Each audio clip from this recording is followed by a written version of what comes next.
Our weather report for today was it's going to go to 50 degrees with absolutely no chance of rain. No, it's raining. Oh boy. Wind is blowing. I guess that means Mr. Jacobone will not be calling me to go flying. Although we have made a tentative plan to, as soon as the weather breaks, it's not today. Today sounds like the day we're going to be making some landing gear. Now, in anticipation of what should have been a tentative day to meet Rich and do the wild hog thing, and maybe fly to Spitfire, I got the last of the pipes finished up, all set to go, ready to load the truck, and all the hardware down here. Only one problem: it's raining. God. I got John's cowling ready for the next step, but we're waiting for a clean coffee can. Karen is going to be going shopping in the next couple of days. Get us a nice clean coffee can. No, we have to fit up the air filter yet. We haven't done that yet. And decide how we're going to get that on and off when we take the engine out. That's another issue we have to deal with. And I'm just trying to make a little mental note here before I start the landing gear of all the little projects. See, what I want to do, I want to start working on a landing gear. But then while the landing gear, the first coat of paint is drying, I'll have these other projects in a priority order. Now, there's an absolute reason why I always wait to the last minute to make up the landing gear. What I need to have is the motor in the plane. In this case, it's the heavier of the two motors. I need to have the prop, the spinner. I need all the hardware that's going to be on the plane pretty much ready to fly. To get the landing gear that I can get it adjusted, because I want to adjust this on the bench. I don't want to adjust this, and I'll make a little storyboard up to explain. But it's always a mistake unless you've built the same plane before, and in which case you can pretty much use that as your blueprint. Now, we've actually done that. We have the Testarossa and we have the landing gear in place. These two planes are very similar. They use the same wing, pretty much the same force moments. Now, what's important about this, I need to allow for a 14-inch prop clearance so I can use the dimension off of the original gear leg. And I know if I use, in this case, 2¼ inch wheels, I can even clear a little bit bigger prop, a little extra clearance. The worst thing in the world is to have a plane that every time you take off you chip the prop. We sure don't want to risk that at any price. Also, if you get the angle wrong, the wheel pants look ridiculous. And we've done that, so we know. Now, the other thing, we always have a set of grass gear and a set of pavement gear. But the first set of gear we always make up for each plane are the pavement gear. I said that wrong. It's the grass gear we make up first because Brodex is the first big contest of the year. So we want to have those gear working. Now, the idea is once we know the gear are taking off and landing nice on the gear, I got this all backwards, the grass gear. Once I have that happy in my mind, then I can replicate the wires and the angles, pretty much bend it back just a little bit, maybe 1/4 inch, and I know I'll have a real good setting when I make my wheel pants up. But I want to do it step by step. The first step is to measure up the wires. We know we have 14-inch prop clearance, 14-inch. In fact, on this one, because we put bigger wheels on, we can even clear 16-inch props. But we know we don't want to make it any shorter. It can be this length. It can be a tad longer, maybe 1/8 inch. Then I can use smaller wheels than 2 1/4. But what I don't want to do is paint myself into a corner where I can't use a full 14-inch prop. And that's requirement number one. Now, just as one example, if you're building your first, I don't know what you want to call it, competitive ship, whatever, and you're not sure, these are just the 101s, you're not sure, where am I going to locate the landing gear? Let's say you have carbon fiber gear. There's a good 101. If you drop a plumb line down the leading edge, or you stand right on top of the plane and look down, you want to be able to see the wheel. Here's the problem. If you put the wheel out here, what's going to happen, it's going to bend the gear and it's going to be like a hobby horse. This is a good spot if you don't know where it should be. See, ideally, the designer would have calculated out the CG and dropped this line at a 15-degree angle. roughly a 15-degree angle. When you want to land on grass, on tar. Why don't I have this? Boy, I need another cup of coffee. On grass or rough surfaces, you want this just about parallel to the leading edge. And on smooth pavement where you're going to land and hold the tail wheel up, you want to have this a little bit further back. But there's a test. There's a way you can figure this, and you don't even need to know about the plumb line. And what we do is you need the model fully balanced. You need the landing gear and the wheels on, the wires anyway. And what we do is we put the nose down. And if the nose stays there, the gear have to go further forward. And at some point in time, and we'll show this in real time of course, at some point in time it'll just, when you've achieved that spot, that's the spot at which you're pretty close in between these two. Now from that spot, hey, bending it a little bit further forward is not going to hurt if you're landing in grass, and at Brodex, of course, we're landing in grass. Bending it back from that position and getting it so it kind of teeter-totters, so when you let go, it just about, oh, it doesn't fall. Well, that's a whole nother issue. Then you can make these real tail-up landings. Now, again, this is not the be-all, end-all. This is just to get you started, because each plane will be a little bit different. And let me explain. If you have a ship and you've got a big heavy spinner, big heavy motor, metal tank, plane's nose heavy means the CG is way up here. What it means is the landing gear are going to come out here. Well, on the other hand, if you've got a tail heavy plane, the landing gear, you're going to be standing up here and looking down, and you're not going to see the wheels at all, and yet they'll still be right. And there's several choices. Now, the way people set planes up is a personal choice thing. And of course, a lot of people, Al Raby for one, they want to have the plane land right on the mains very realistically and then just drop the tail wheel. Great, we did that with the Spitfire, worked great. Couldn't complain a bit, looks realistic. I'm not sure the judges even know that you're doing that. I've never seen any spike in the score from pulling great landings, but it's a personal choice thing, of course. But the worst thing is the Corsair effect. Let me explain what the Corsair effect is. This is the Corsair effect. This is, I shouldn't laugh at this, but this is absolutely true. If you've made, and several people in our club, Augie Buffalano, among them, had beautiful Corsairs, and they used the stock location for the landing gear. Of course, it's a scale plane, of course. Well, here's the problem. If you were to look at the side view of the fuselage, and let me just draw this out because a lot of people really missed the boat on this. And your wing is here, and a Corsair, the landing gear pretty much drops straight down. There's no rake. Now, what happens is, and if you go to even RC contests, what you see is, soon as you, and it sits with a high angle, soon as it takes off, soon as you go to take off, it goes and breaks the prop. Mustangs can do this if you try to make them to scale. The gears sit relatively far back, but the Corsair is probably the most obvious. Another one of the, well, this is a funny story. PT-19 is the same way. I went one time to a giant RC where they have a fun fly, and the guy had a brand new PT-19 with a 9-foot wingspan. And when he put it all together, he put the screws in, it had never been flown. It sat on a main like this, and the guy went to start the engine, and it went. And you know, if you let it go, you'd put it there, and it would just go. The breeze would blow. Boom. Well, he decided. Well, what a great guy! He took a pair of ice grips and attached them. That's a 9-foot model. Attached them to the tail, and now it was perfect. It looked a little ugly, but yeah, we're going to take a test flight. Well, it was great. The guy was flying around. It actually was flying pretty good. And from vibration, the vice grips came off.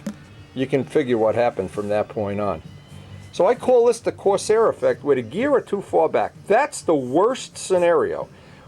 And like in anything we do, bench trimming as an example, we go for the safe. Safe would be the gear are forward. Risky, maybe break a few props. And the worst thing is in the wind. You land, and if this gets upwind and wind gets under the tail, and a lot of times if it's on grass, you flip it over and break the rudder. So forward is always safe, and backward is risky. But our mean point The mean point that we're looking for, where it's right on almost both sides, it's that center. It's like where we'd strive to be, is when we put the model fully assembled, fully buffed out, all the other things done. We put the nose down and we start bending the gear back little by little by little, just the wires. And at some point in time, you let go of it. And right there, that's our mean average point. Then a little bit further back is going to be just about and of course this assumes that you don't change the nose weight. If you go put a 2-ounce spinner on a plane, this whole thing changes. That's why we need the whole plane done with relatively accurate hardware that we're probably more than likely going to use when we set this up. But the Corsair effect, where the gear are too far back, it's a killer. Now my planes, of course, many. The first time this happened to me, I looked like a light went off in my head and I said, what was I thinking? I built a Cardinal. I'm all happy with it. Really satisfied. Now, I had been used to over the years, because I was one of the first ones, if you go back into the 80s, in fact, if you go back to, let me just think this through, 85, 84, 83, 82, go back to 83, we already were using aluminum gear, and we could slide them back and forth. Now, nobody at that point in time, if you go back to that time, nobody was using aluminum gear. That was Big Jim's thing. Big Jim thought that was a great idea. And I went along with it. But the advantage was I put several sets of blind nuts in here, and I could incrementally move the gear back, move it forward. Of course, you couldn't bend it. But it gave me another wonderful thing, a wonderful thing that we don't have anymore. When you have wire landing gear, you've traded it away. When you make a set of wheel pants on carbon fiber gear, as you slide them back and forth, they stay parallel. When you have wire gear and you do this, what happens? These wheel pants start looking like a drunken sailor. Well, it's all beside the point now, because we have wire gear and we have to deal with it. But that was one of the things that was important to me. Now, what's really important with wire gear is, the first thing, I want to fly the plane and make sure that I've got the right amount of nose weight, the right amount of hardware, whatever. I want to have that. I'm sure of that. I'm absolutely positive. Now, once I know this for sure, and I know that all this drawer, I have to add tail weight, whatever the case is, now I know the plane is landing real nice. Well, this lands nice. I'll know this angle. So then I'll have the grass gear with this angle, and I'll know when I want to make gear for pavement, I can just be back, and I like to think just 1/4 of an inch at the axle. And then when I make the wheel pants, I'm going to be where the wheel pants and the fuselage are parallel, and that is a major thing. When that is off even 1/16 of an inch, cosmetically, well, again, I just find it terribly distracting, especially from the pilot's point of view, especially the one plane I had. I remember this. When they were right, it looked like it was like 2 snow shovels on the front of the plane or something. But anyway, these are all lessons I've learned about setting up the landing gear. Now, of course, it's easy if you've already built a previous model or some designer has worked this out for you. So let's take the most obvious example, Nobler. Here's the other point. And George Aldrich, of course, probably the classic definitive stunt ship. When you think Nobler, you think Precision Aerobatics. But here's what's different. When George set this up, the late George Aldrich, he had the wire gear coming forward, and the wheels he was using were relatively heavy. The wheels of that era were 3 times what they are now. So what he did is he built into the whole design of the plane the weight of these wheels. Now the wheels get more and more, if you do this, everything below here is on the vertical, this is the vertical CG. What he did, he designed the whole plane around the idea that he had to have these heavy wheels.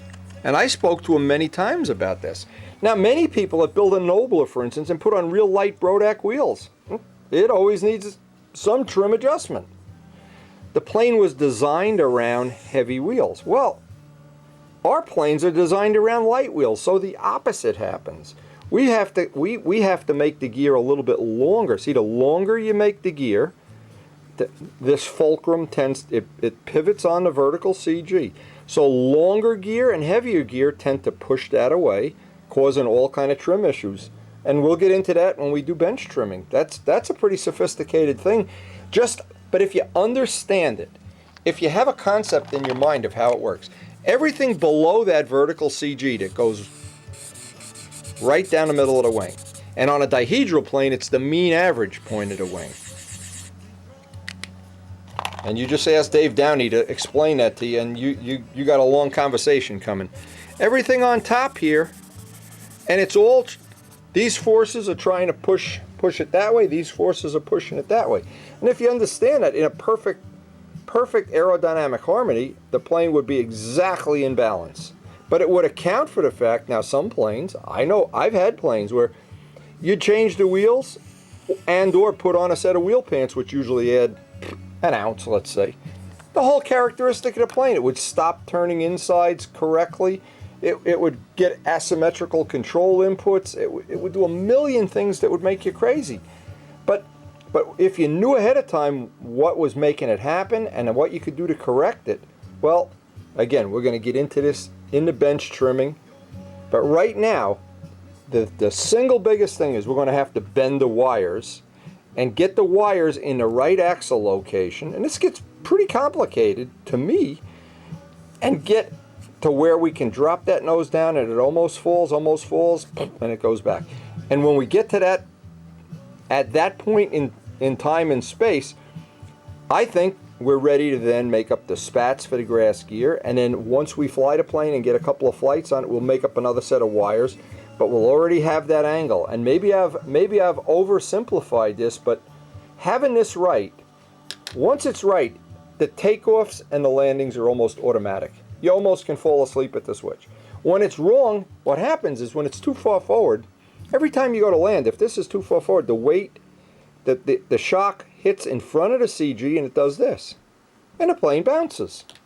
And so it's a little more complicated than you really think in the beginning, but it's something, if you know what's going to make it change, what's going to make it better, and you know ahead of time, you don't fall into any of the traps, into the Corsair trap or into having wheel pants that are crooked or wires that the plane turns out on, it turns in. We're gonna start bending wire. I'm gonna have myself a cup of coffee and get the wire jig ready to start bending. Now, one of the issues I wanted to make sure I have enough clearance here. And of course, I could always get my finger in there, but I wanted to do it a lot more conveniently. So what I did, I machined off a 1/16 of an inch off the Venturi, just to give me a little more clearance in it. And now I want to make sure that air filter is going to fit without a big issue. And I think what I'm going to have to do is have to take the air filter off every time I take the engine out. But of course, at some point in time, this is a little detail I wanted to work out while I have the plane on its back to bend up the gear wires. Now, again, it's what I'm looking at is the clearance issue. I'm not sure this is going to work exactly the way I want, but a choice too is to use the nylon stocking method that Richard uses. That would give us a little more. Oh, we could take this Venturi out and just turn down 1/16 of an inch more off it.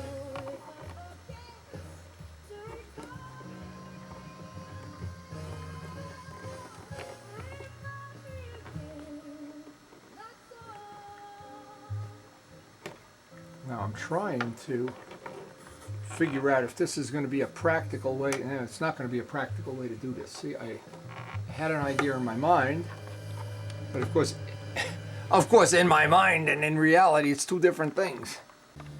Now if that doesn't prove to be exactly what I want, and again I won't know till we're actually at the field or we actually start the motors, what's going to happen is the 61 will be a little different, but I can take another 1/16 off of that Venturi just to lower that whole thing down, or I can use the nylon stocking a la the Richard Oliver method. This is not a critical thing. But I want to get started on bending up these wires. That is critical. And the first thing is to make a pattern. I need to have a pattern to start with.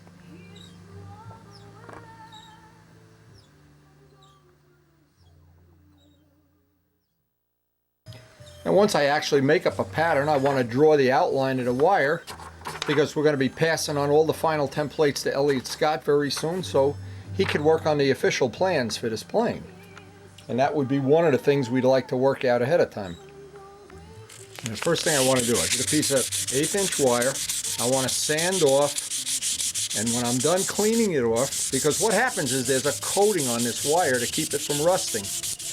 Real music wire is not stainless steel. Stainless steel, if you get wire and it's like chrome, it isn't really music wire. Real music wire rusts. It's why the AMA rules are incorrect when they say that you would use only solid,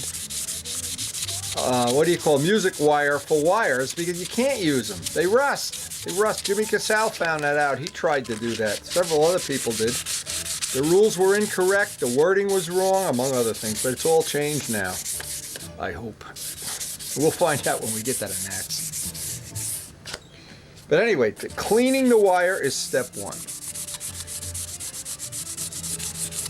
There's a step 1, step 2, step 3 thing with making gear wire. And a lot of people hate making gear wire.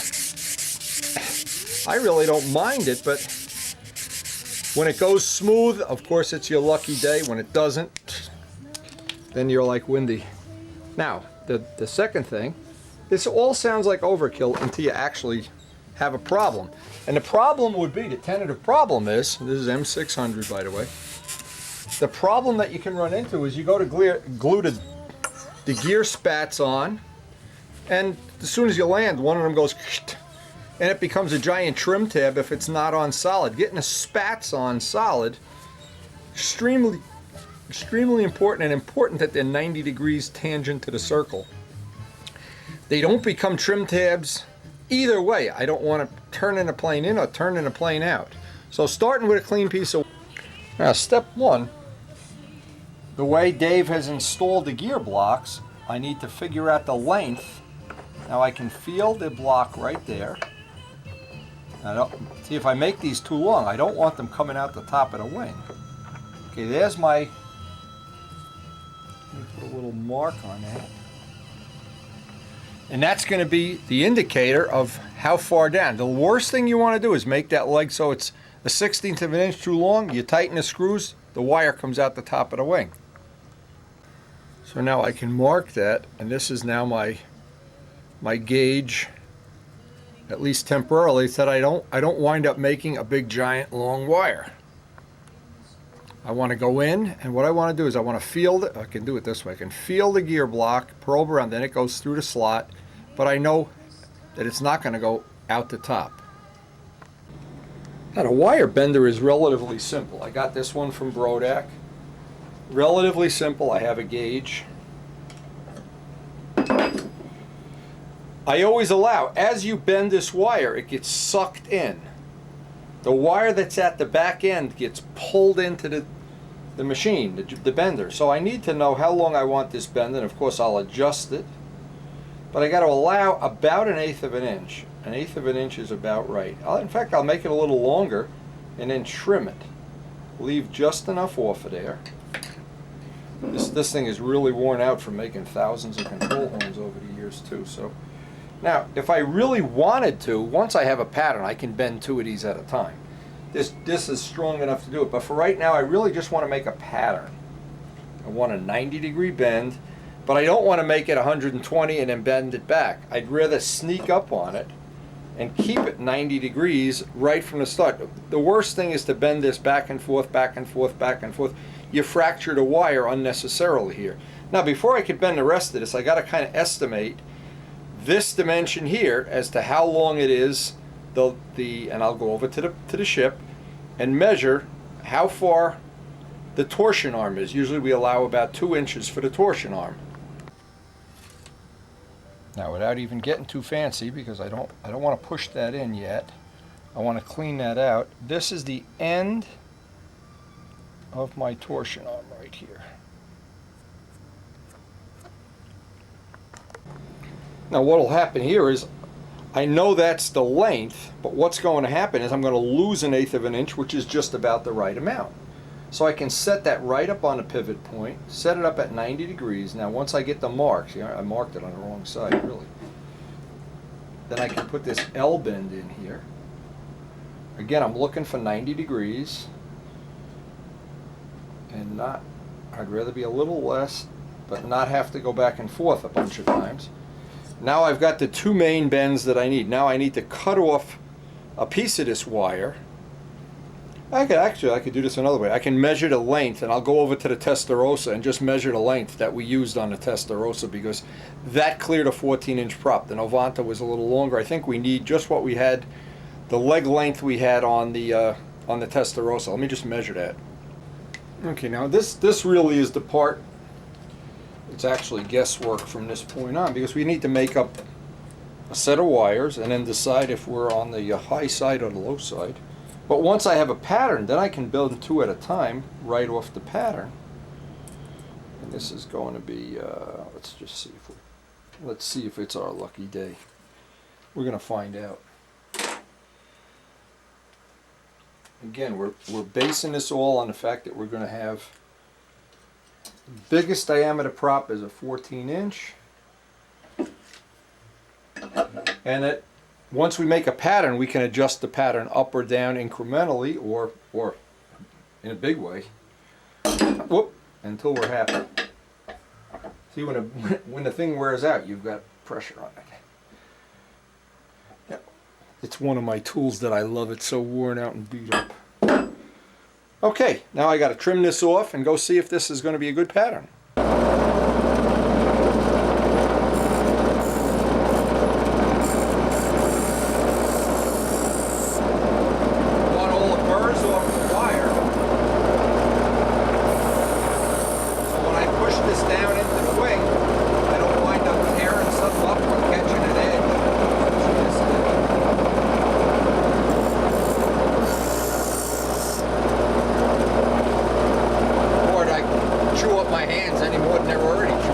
Now it's always a good idea to take an 1/8-inch drill and just carefully see if there's any restriction, if any CA worked its way down in there. You never know. And even though we check these up at Midgley's, you never know if something's going to get in there. Also, you have to account for the fact you have a radius here. And I've already accounted for that radius in the block.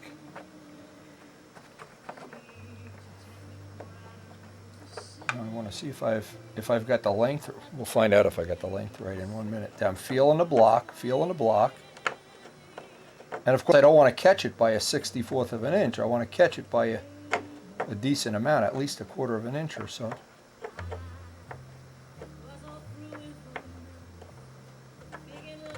There we go. Okay, now I'm in the block.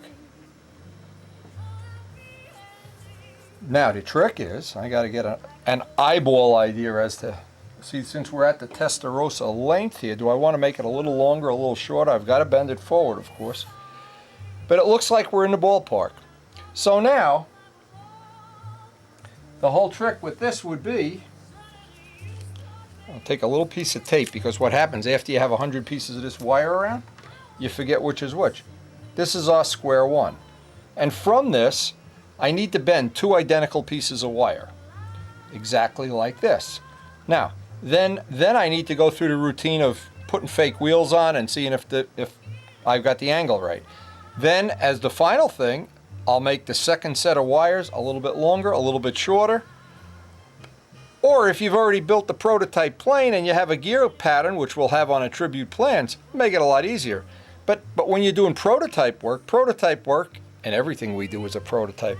We don't build planes that aren't the first in the series, so I'm not sure if that tells you a lot about my IQ or not, but anyway, that looks like we're in the ballpark there. So I'm going to go bend 2 identical to this, but I've marked this one so I know which is my square one pattern. Now to do 2 at a time, I kind of have to figure the length of the wire, give myself an extra 1/4 of an inch. Why am I making this so hard? And I know, well, it looks like realistically I may as well just cut the wire in half. It means I'm going to get 3 landing gear legs out of 1 piece of wire. So I may as well start off by just cutting 12-inch increments of wire. Now if it's my lucky day, and of course that can vary from minute to minute, I have my pattern, and I've trimmed off all these wire ends, but they're still rough. I'm not going to use those ends. They're going to all get trimmed off with the parting wheel, so I have nice square ends, and then I can put a radius on them. But to put this in at the same time, to put 2 wires in, and it's the bends I care about. And I've got to watch because this bender is pretty well worn out. Not everybody uses a bender the way I do, that it's like an industrial tool. Let's just see what we got here. Go just a hair more even. I'm still going to have to trim it, but I want to leave myself enough wire. Again, because I know I'm always going to lose that 1/8 of an inch of wire.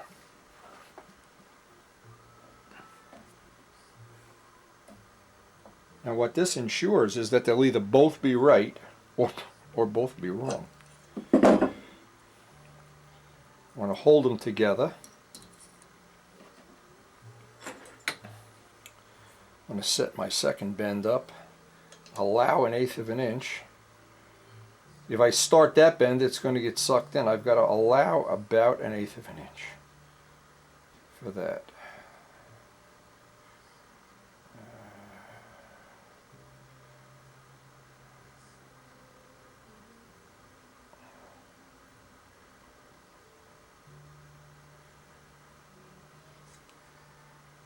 In fact, you know what? This is not going to be any good. I realized something already. I should have bent from the other end to make it easier. Yeah, we can bend it backwards. It's not a big deal. I'm trying to invent something here, but it's not working.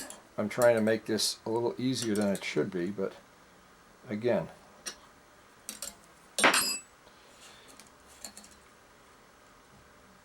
if I didn't show these things, everybody would think, oh my God, he's working at NASA too. He's a rocket scientist. No, modeling is always, if you were a professional, you wouldn't have any of these problems. If you worked in this kind of an industry where you bent wire for a living. And I want to maintain the length.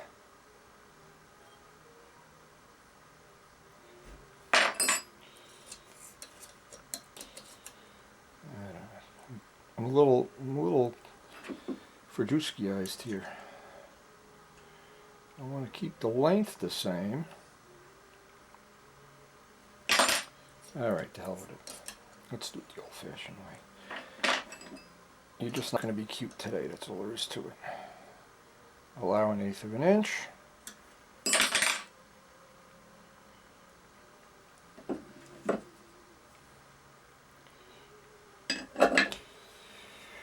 It really doesn't matter which end of the wire you bend from, as long as they're relatively close to being the same. Now, my pivot didn't, this is so worn that it popped off, so what I'm going to have to do is go back to this one. I wonder if I ground that off, maybe that would be better. Or, God forbid, I should buy a new bender. Oh my God, spend 20 bucks. Actually, we're going to get a new bender when we're out at Brodex. Okay, and we want this 190. The fact that we got the bends started, they'll still be pretty symmetrical. But the trick is not to overbend and then bend back any more than you have to. Okay, now we're right on the money. Okay, now we got to bend. And this is the critical bend. I was trying to outsmart myself here. A lot of times you think you have a brilliant idea that's going to work. And there's only one problem. In the real world, it doesn't work. It works when you go to bed at night and you dream these things up, but not when they actually happen. But another thing that's a good idea is to go buy a bunch of 1/8 inch wire and practice. Get used to using a bender and make it your friend. Now, except for the fact these don't have the identical bends in them, the front to back bends, they're either both right or they're both wrong. We won't know until we go out. I've got to trim this edge, and it looks like right off the bat that I'm a little bit too short here, but that's okay. We have a whole tube of wire, and we can always just make another set of bends. But figuring this out will be critical. What this will allow me to do, even if this bend is too short, in fact, we'll sacrifice these wires. Here's a good way to do this. I'm always thinking of these kind of things. What we can do is trim this off, make this what we're going to be our test thing, our test set of wires, so we can bend back and forth and see if we have to make them longer or shorter. Now, without a set of test wires, this is impossible, because the front, as you bend it forward, the gear has to get longer. As you bend it back, the gear gets shorter. Until we know that place and time, we're just stabbing in the dark. But it's good, now that I've screwed up a pair of wires and made them too short, it's okay. The next ones will be perfect. Famous last words. Now that we have our test, what we'll call our sacrificial test set, because I want to keep track of these wires, these will be our blue set. We'll put 2 little pieces of blue tape on them. Sounds like overkill? No, at some point in time, doing this stuff, you wind up, and I've had as many as 10 or 15 pieces of wire, and I got lost, and I forgot what I was doing and who I was. Well, this is going to be very simple. Now, what I did, I just took a stab in the dark. Let me show this. A stab in the dark at the rake angle forward. I just took a stab in the dark and mirror imaged that out onto the other piece. And it's only so we can do our little test. In fact, that one has to be cleaned out yet. This one will drop right in, I hope.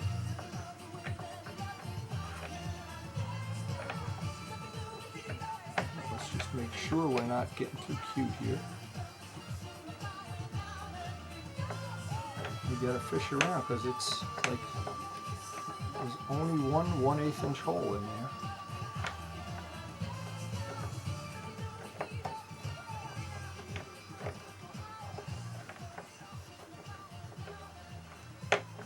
Now, it could be that what's happening is, and I gotta try, where's my other piece? This is why we're here, the green piece. If it's not dropping in exactly the way it should, it could be that we have the angle just a little bit off, which is exactly the case. We've got, see, if this angle is off a few degrees, what happens? It doesn't drop in there. So we know this one is this is our good angle. This one drops right in there nice. So it's that angle that we want. Let's just see, we may have to go back to the bender here. I can see right away if it's wrong. And it's off by a tiny amount, No, move back to the bender.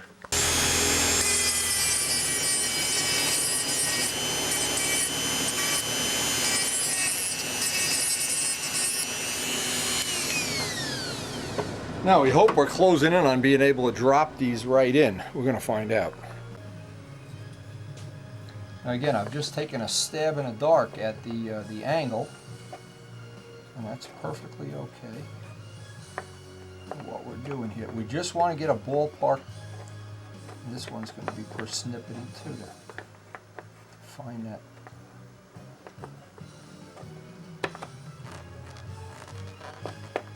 The first couple times you get this set, it's difficult. Then it kind of slides in. It wears itself a radius or whatever it does. Let's see if this one's going to drop right in like I want it to.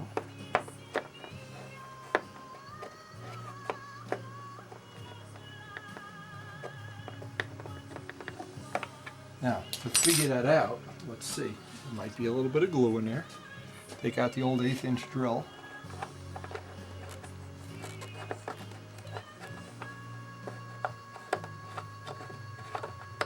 Now there's some goop in there or something. Something's in there anyway.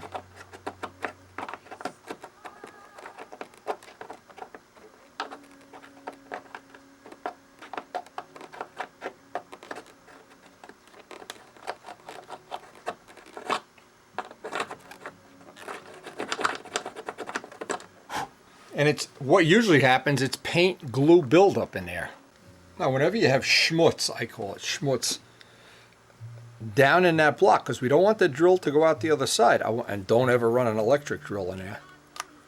I want to mark the drill, how far down, and I'm sure there's just a glob of epoxy or CA or something in there. And because everything at this point in time has some dope and some glue and some something on it. This will just allow me to get in there and twist. Oh yeah, I can feel it. Now, I also make up a little probe with the same length. I want to know the length, the exact length. Because what I want to do is, I want to make sure, it's a lot easier to do it with a probe and make sure that wire is going to go in and out. Oh yeah, beautiful. Okay, so now we have that, and that's one of the things. We have the probe here, and let me just show something. We've got our stab in the dark angle. Now the next thing to do is to get the two angles exactly the same. And then we can put some fake wheels on and see if we're close. We have to make it longer, shorter, forward or back, and we can do all our adjusting, and this gives us a square one. That's actually just a square one pair of wires. So I've got all my tools, the gauge, a little probe, and the drill I need, all marked for the depth. See, they're all marked critically for the depth that I need. Now, the next step, before I can flip this over and put wheels on it, I want to see if the two bends are in alignment, and I don't think they are. I think one is. In fact, I got to take it out. It's the outside one needs to come back just a little bit. And now we've started on the endless amount of tweaks to get this exactly the way we want it. And it until we actually make the spats, it never ends. Now when I sight down this, I should see one wire, or I should see two that are perfectly parallel with the angle, because if one is forward and one is back, I don't get a good reading. Now what I want to do here is just go get a set of wheels, put a piece of tape so they don't slide off, flip this over, and because we have all the hardware in the plane, see where we stand. Now we'll look for what wheels we want to use on this. I was hoping I had a brand new set of Brodach wheels. I'm going to have to order some. Oh, these are close enough. If I got to put them. You can tell we have worn out some wheels. Most of these have hubs worn out. Oh, I got a spare set of gear in here. Look at this. Lucky me. Look at that. How lucky can a boy be? That doesn't fit anything. That plane we probably don't even have anymore. As I'm going through the wheels, more landing gear spats. They're everywhere. Not sure what I'm saving these for. We do have some extra ones though. What I was looking for, but I guess I don't have it. I was hoping I had a brand new set of wheels. Well, that's one thing good about Brodach. Anything I don't have, a couple days from now, it'll be in the mail. And what I'm going to do is set this up with 2 1/4 inch wheels. I can adjust by using 2 inch, of course, but I want to set it up for 2 1/4. The reason I like the little bit bigger wheels, where we fly at Powell Park mainly, and the grass, they tend not to put as much strain on the landing gear. When you have little tiny wheels and they catch in a bump, they always sending shocks up. Now the other thing with 2 1/4 inch wheels, you can always go over to the grindstone and make them 2 1/8 or whatever. When you have 2 inch, they're 2 inch. Okay, now we got to flip it over and get a test reading where we are in terms of this set of wheels. Now it's time. I got it up on its feet for the first time. As Big Al says, it's up on its feet. Now, this is a critical thing to have done, and I don't want to skimp on doing it. I just have a fake set of wheels. We don't have the real wheels. And obviously the first thing to check is, and you can't really check this. See, here's the thing. If somebody were to set up a plane and they check the prop clearance with the nose up in the air with a short tail wheel, well, as soon as the plane rides up this way, boom, it breaks the prop. Well, so first thing we have to do is see just how close to being level, and I can have a very good way of figuring that out real quickly. What I need to do is jack up the tail, figure how much to jack up the tail to get myself level here, and I can figure that out pretty easily because I can measure off the datum line.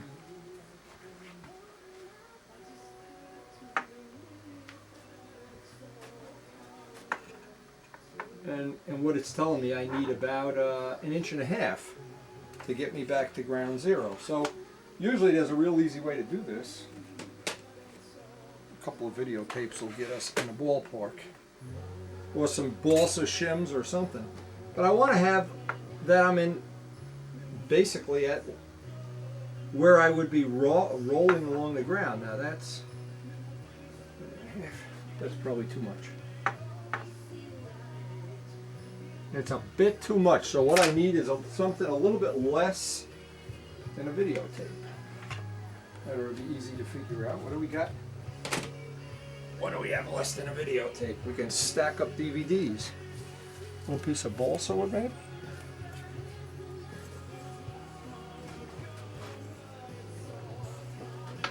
A piece of balsa wood.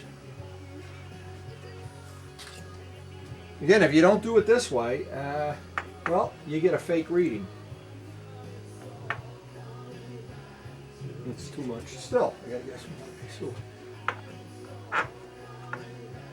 Okay, a little bit less than that block of scrap wood, which would be maybe this. Let's see if that's going to do it. Yeah, a little bit of effort here seems to pay off, and you got to do this each time. It isn't a one-shot thing.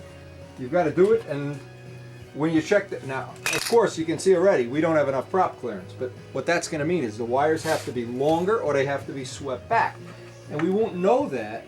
All right, now we're right on money.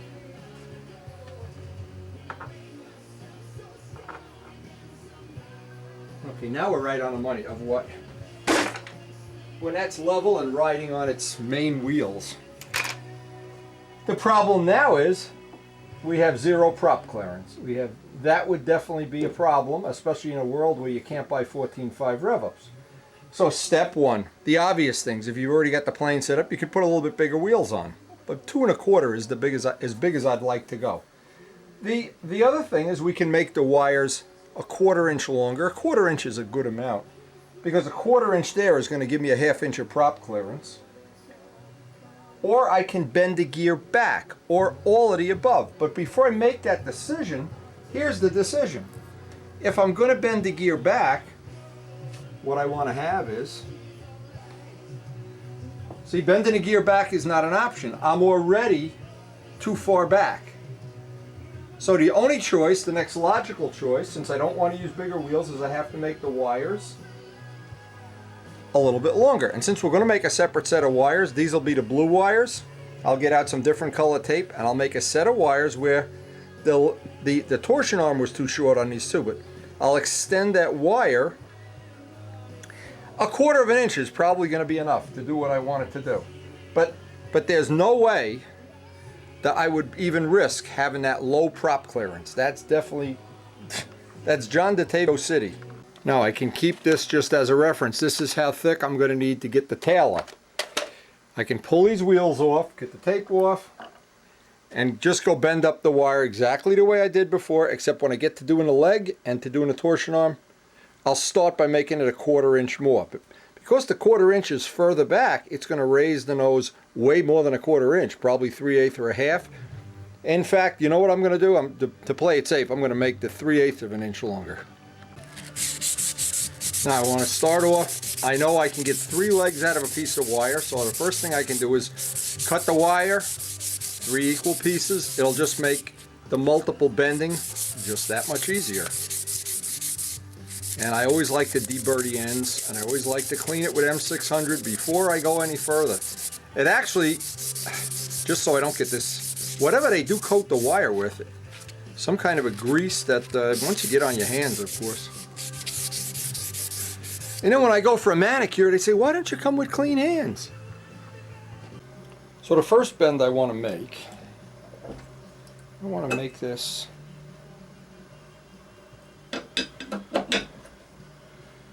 this is why I marked the wires with different color tape.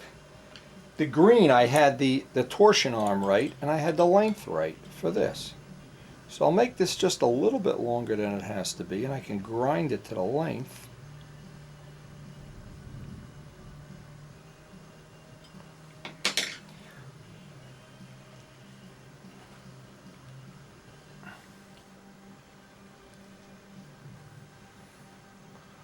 Okay, now see what I did? I ground the bottom of this flat. That's where it was worn out. So now it's giving me a more accurate bend. Now, we know that's the length we want. Let's just see if we have it.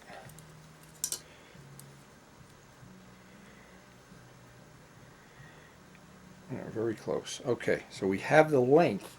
Now that part is okay. Now the next part we want to make is I want to get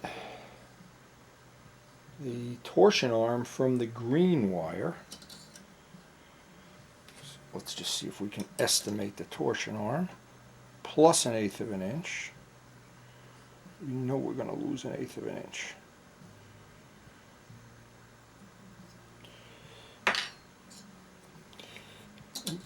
Good if I don't bend it backwards either. I want to add 1/8 of an inch to the torsion arm.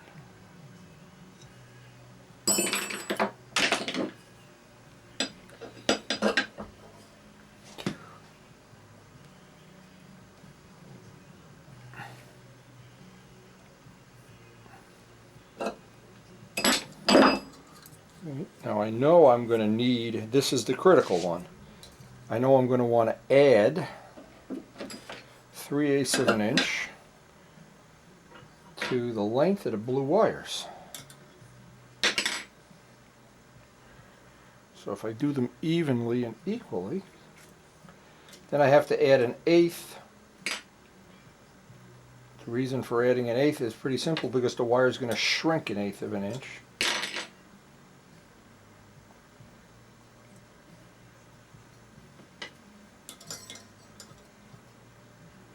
Now close, now I need to add 1/8 of an inch.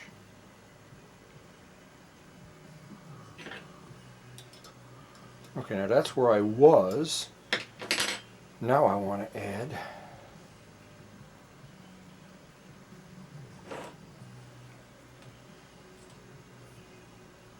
a little bit more.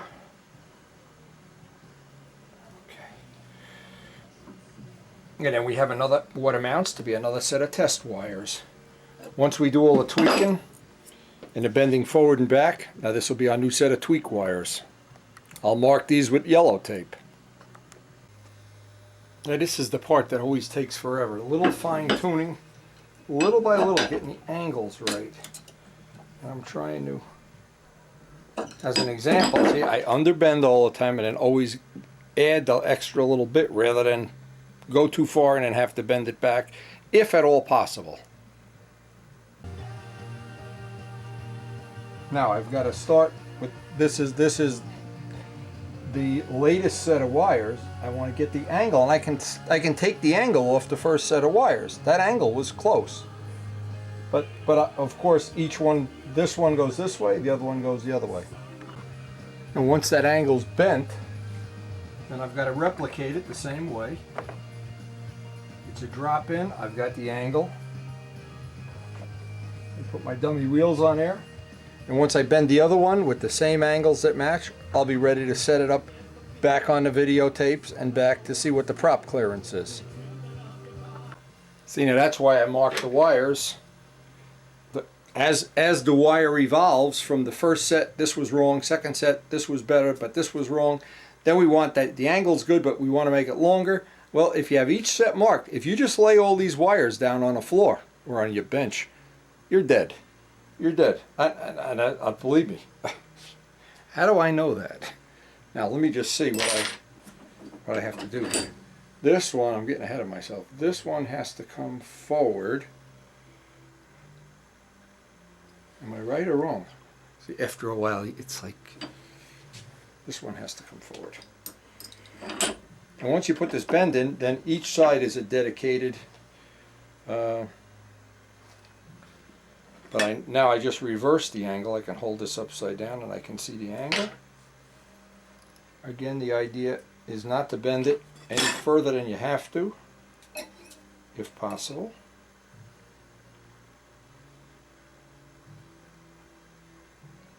Well, that gets us in a ballpark. Now we got the two bends. Now the last thing is to put it all back together with the, and let's see if the next thing to get right is the rocking motion. Okay, the next step, of course, we don't have the axles bent yet. We don't care about the axles. We're just looking for the two things to be parallel.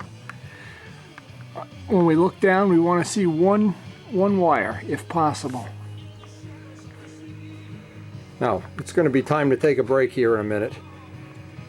It's still pouring out there, and I got a couple little things I have to do, but when I get back here, I want to flip this over and check for the prop clearance. That's our next step.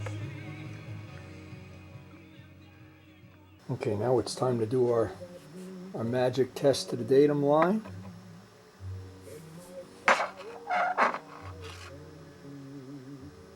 And we need to go up now. See, what's happened is the gear are further up. So let's add 1/4 inch. Let's just see if this does it. Because if you're not measuring with the datum line accurately, then it's just a waste. And as you raise the back, the front comes down. Okay, now we're right on the money. Now we've got the ship sitting perfectly parallel to the ground. The gear here, let's see how much clearance we have. That looks about right, but 5/8 of an inch, that's close enough. Close enough for government work. But that only tells us one thing. That only gives us this dimension. Now with this parallel, now this is going to change if we have to bend the gear back or forward or put bigger or smaller wheels on it. But what we're trying to do is get in the ballpark. And I think we're getting pretty close. This would be enough if I could put my finger under there. I think that would be fine. That would definitely be fine. Now, with that, the first half of the test done, this is the part that really matters. We want to see if we're close. Okay, so what that's telling me is for sure, there's no choice here. We've got to move the gear forward, and I'll move it about 1/4 inch forward, because at some point in time, see, I'm getting close. I'm close to where I want to be.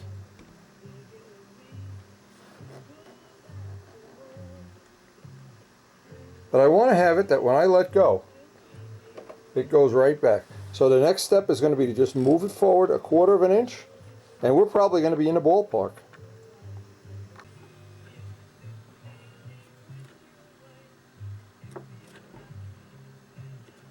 Okay, that's what we want, right there. Now right there. Now the next thing is to true up the axles. Now this is possibly the most frustrating of all the things. Because what I need to do is from the front, get the two axles to line up, and top to bottom line up. And if I'm very lucky, as I bend it, see what's going to happen is, as I bend it one way, it distorts the other way. So the first thing is to look down. Now when Midgley laid out this wing, he did an incredibly smart thing. The gear blocks are in parallel. So the wires are parallel. Normally in a foam wing, the gear blocks are laid out, splayed out. So your everything is angles and reverse angles. Well, in an all perfect world, let me show this. If you look down this wire, you see how it's off? Well, when I bend it flat, I'm going to be very, very close is what's going to happen. Now, I know Dave put an incredible amount of time into the development of all of the wing paraphernalia, but this is one of the things that make it a little easier than if we didn't have it this way. If we did not have the choice of having two parallel surfaces, we would really be fighting this every inch of the way. Now, even so, doesn't mean it's going to be a free thing, but by the way, if you don't have a set of vice grips, this is a good excuse to get them. Now you can see, let's just show. Now you can see looking down from the top, the two wires are parallel, so that's one more thing we have out of the way. And again, I look at it after tweaking it. I can see, let's see which side is just a little bit more this way. If I get them parallel, and that is an excellent part of the Midgley design. And of course the other one is the exact mirror image of it, which, let me show this. If you look down from bending, this is not parallel to this.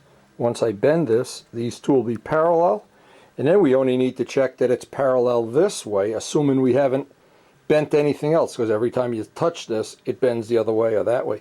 And we need 90 degrees because we're going to be very careful to get the door legs on, the spats on, at exactly 90 degrees. And boy, if you have wheel pants on, or spats that are splayed out or splayed in, you got a trim problem that it's make you crazy. Now every time we do this, we have to check that we've maintained at 90 degrees or very close. We need to look down. We've got that pretty close. And now the last thing is, these two should be, no matter how I lay a ruler across them, front to back, top to bottom, should be very close. Now let's see.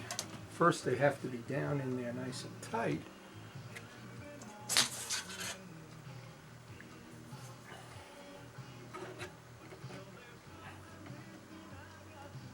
This one has to be a little more of 90, and then from the front, this needs to be tweaked a little more. Okay, so I can do one tweak at a time. This one wants to go back,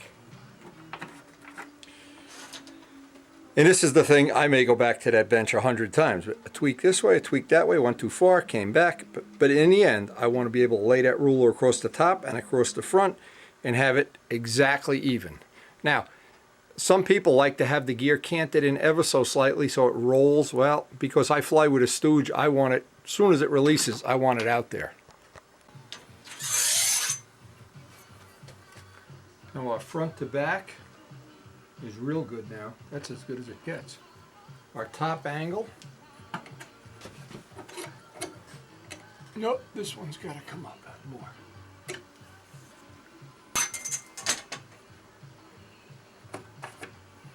This one just needs to have a little more 90 this way, and I think we're going to have it. And the problem is once you have the spats on, then it's very difficult, well, maybe it's even impossible to get little tweaky bends like this. But the ruler doesn't lie. Front to back, close as can be. Oh, that's nice. Top to top.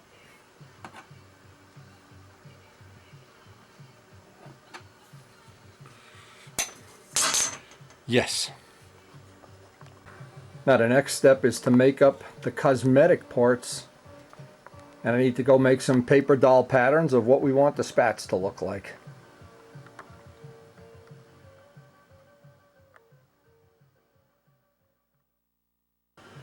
Now some other things that really come into it. I always prefer to have a little bit of slop in the wheels. That makes up for a lot of other little problems that planes tracking and going off, turning in at you when they take off, that kind of a thing. This is certainly looking okay though. As I get ready, what I want to do, I'm going to make the pattern for Elliot of the wire. But I want to double, triple check before I make the spats, because once I make the spats, boy, is it a nuisance. It is really a pain to change everything then. It's better to spend all your time getting a wire perfect. Now this is what's going to be certainly useful information for anybody building this plane. We can get, and actually it'll be useful when we go to make the wires for the wheel pants. But again, what we'd really like to do first is fly the plane and be sure we've got the angles right, the length, and the wheel position. That would be choice one. Or if something comes along, and you never can tell that we have a free week, well,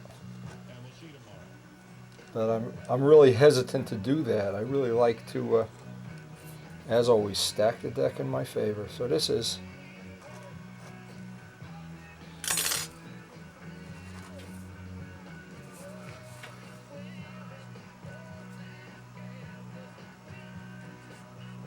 grass gear, 2 1/4 wheels,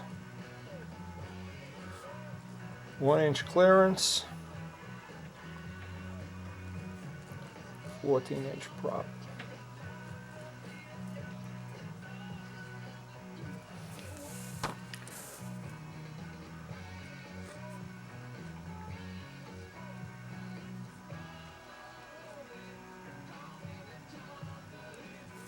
Okay, so that's an important part of what we needed to do today also. Now, next thing is to prep up the wires.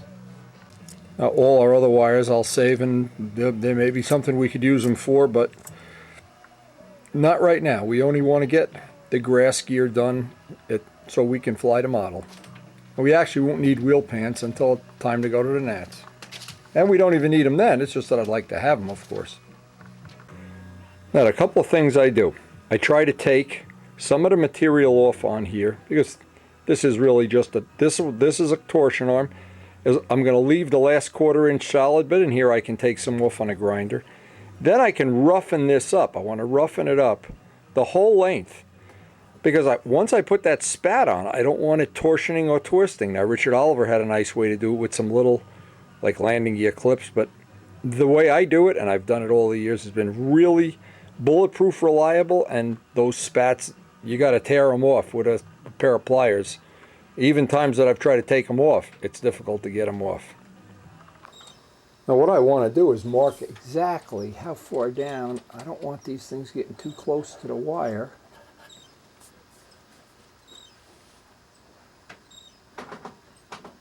Otherwise, that in itself becomes a problem. Now that defines how close I can make my pattern. Now from this point on, I can make the cosmetic pattern for the spats. And in this case, I'm pretty free to make a point, or I'm going to try a couple different shapes until I come up with one, or I can always use the traditional Strega one that we've used over the years. Now for this part of the leg, from where I don't want to do up here because I'm going to see the wire, but down here I just want to roughen this up, a parting tool, a Dremel tool, anything. I want to put as many serrations on that.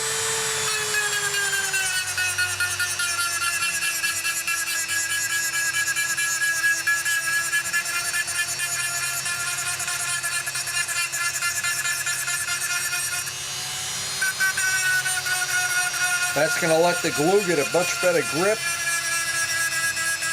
Also, if there's any oil left on this wire or that rust preventative material, it'll get rid of that.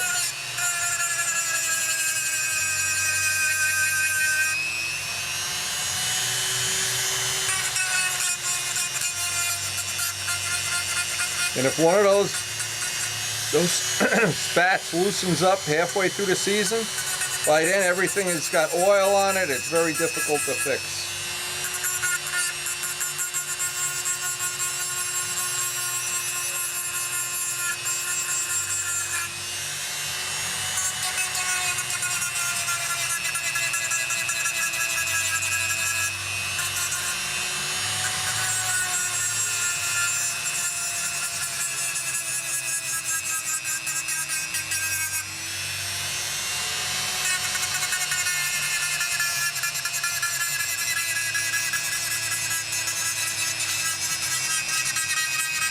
More important too, it lets the wood and the glue in its own way, it lets it act as a structure that stiffens up the gear. You don't have gear that are flexing unnecessarily. Now once I get this done, then I'm ready to make up my pattern for the spats. As I'm taking a break here, Karen's doing my email for me, and this is from Lee Concannon. He wants to know about silk span. Well, I'll answer it on video. I would always use, no matter if it was a half A-plane, I would always use medium silk span. Medium. Light never seems to work well for me, and heavy just seems unnecessary. Medium would be my first choice, and I'll answer Lee, of course, So do I use the SGM or 00? SGM. This is always the interesting part, is coming up with what you think. See, what I thought for this ship would be appropriate, because it's all full of points, would be something kind of pointy. The problem is, if you get this made similar to this, and a part of it sticks as catches in the grass, of course, not a good thing. Not a great idea. Anyway, assuming, I'm not sure. See, this is the kind of thing you can very easily get caught up in. Something that maybe it isn't going to look as good as you think it is. So let's look at a little more standard. But it's always good to get that out of my system.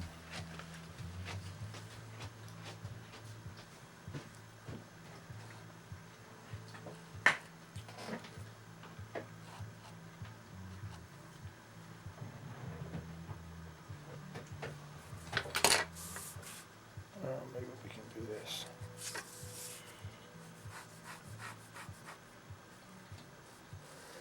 This is where we could use John Cafaro. We could fly him in. I came down here because I went to Walmart. Well, I'm cutting up a lot of paper, but I'm not happy with anything so far. No matter how I try to slant this, and I've tried to make it very pointy here, it gets to where it doesn't look like it matches the plane. I'm going to go back to the more traditional sizes and shapes that I've had over the years. See, even this is where this started out. It just didn't look right. There's something about that didn't look right. So I think we'll just go to the traditional Strega shape and be done with it. Well, the last thing we're going to get done today, after cutting up all these paper dolls and coming up with all these exotic shapes, none of them really made me feel like John Cafaro here. This one is close, and I don't know if that's going to be exactly what I want, but what I'm going to do, and it's a smart thing to do anytime you get to this position, sit and think about it overnight, come back, get that cup of coffee going in the morning. Let's see if, I'm not even sure if that's going to be the answer.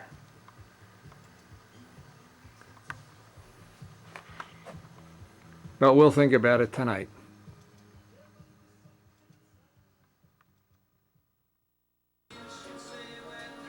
Well, there's no secret that the birds have figured out how to empty Windy's feeder before he has breakfast.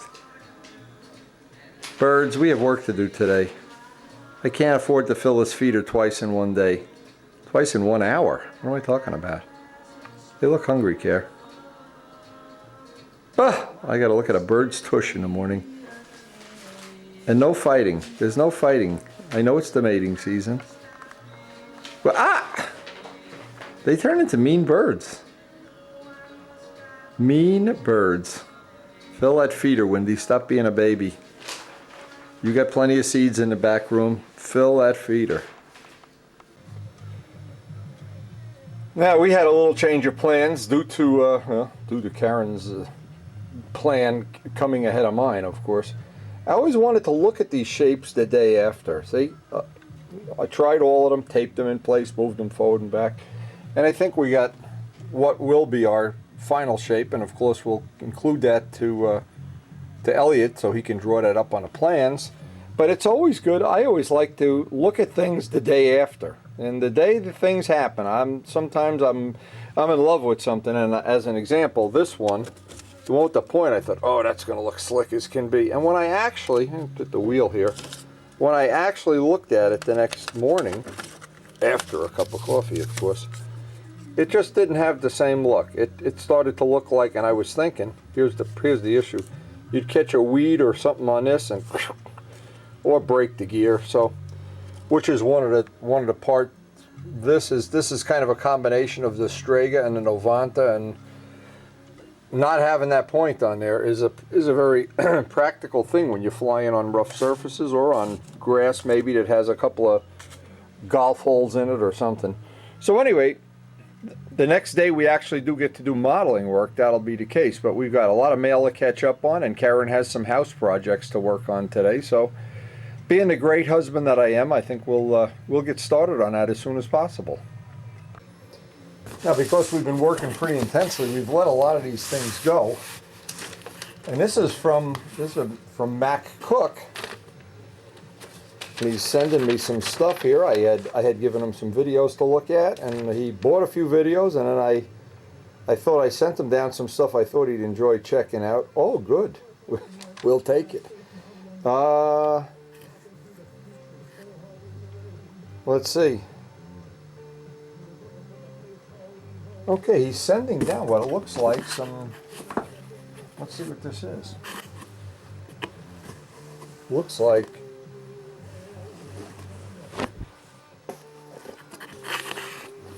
Oh my God. Oh my God, you gotta see this to believe it. No wonder it's wrapped up in material. Now tell me it isn't... Oh, I can't even pick it up. Oh my God, look at this roll of sandpaper. Holy heck.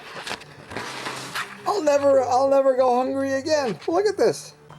Boy, talk about starting off the day with a bang. Holy mackerel. Now, I don't know what this is. This is just packing material, I think. I wonder what this is, though. It looks like the material you use to make jeans. I'll have to ask him. It's a shame to throw something like this out if I don't know what it is.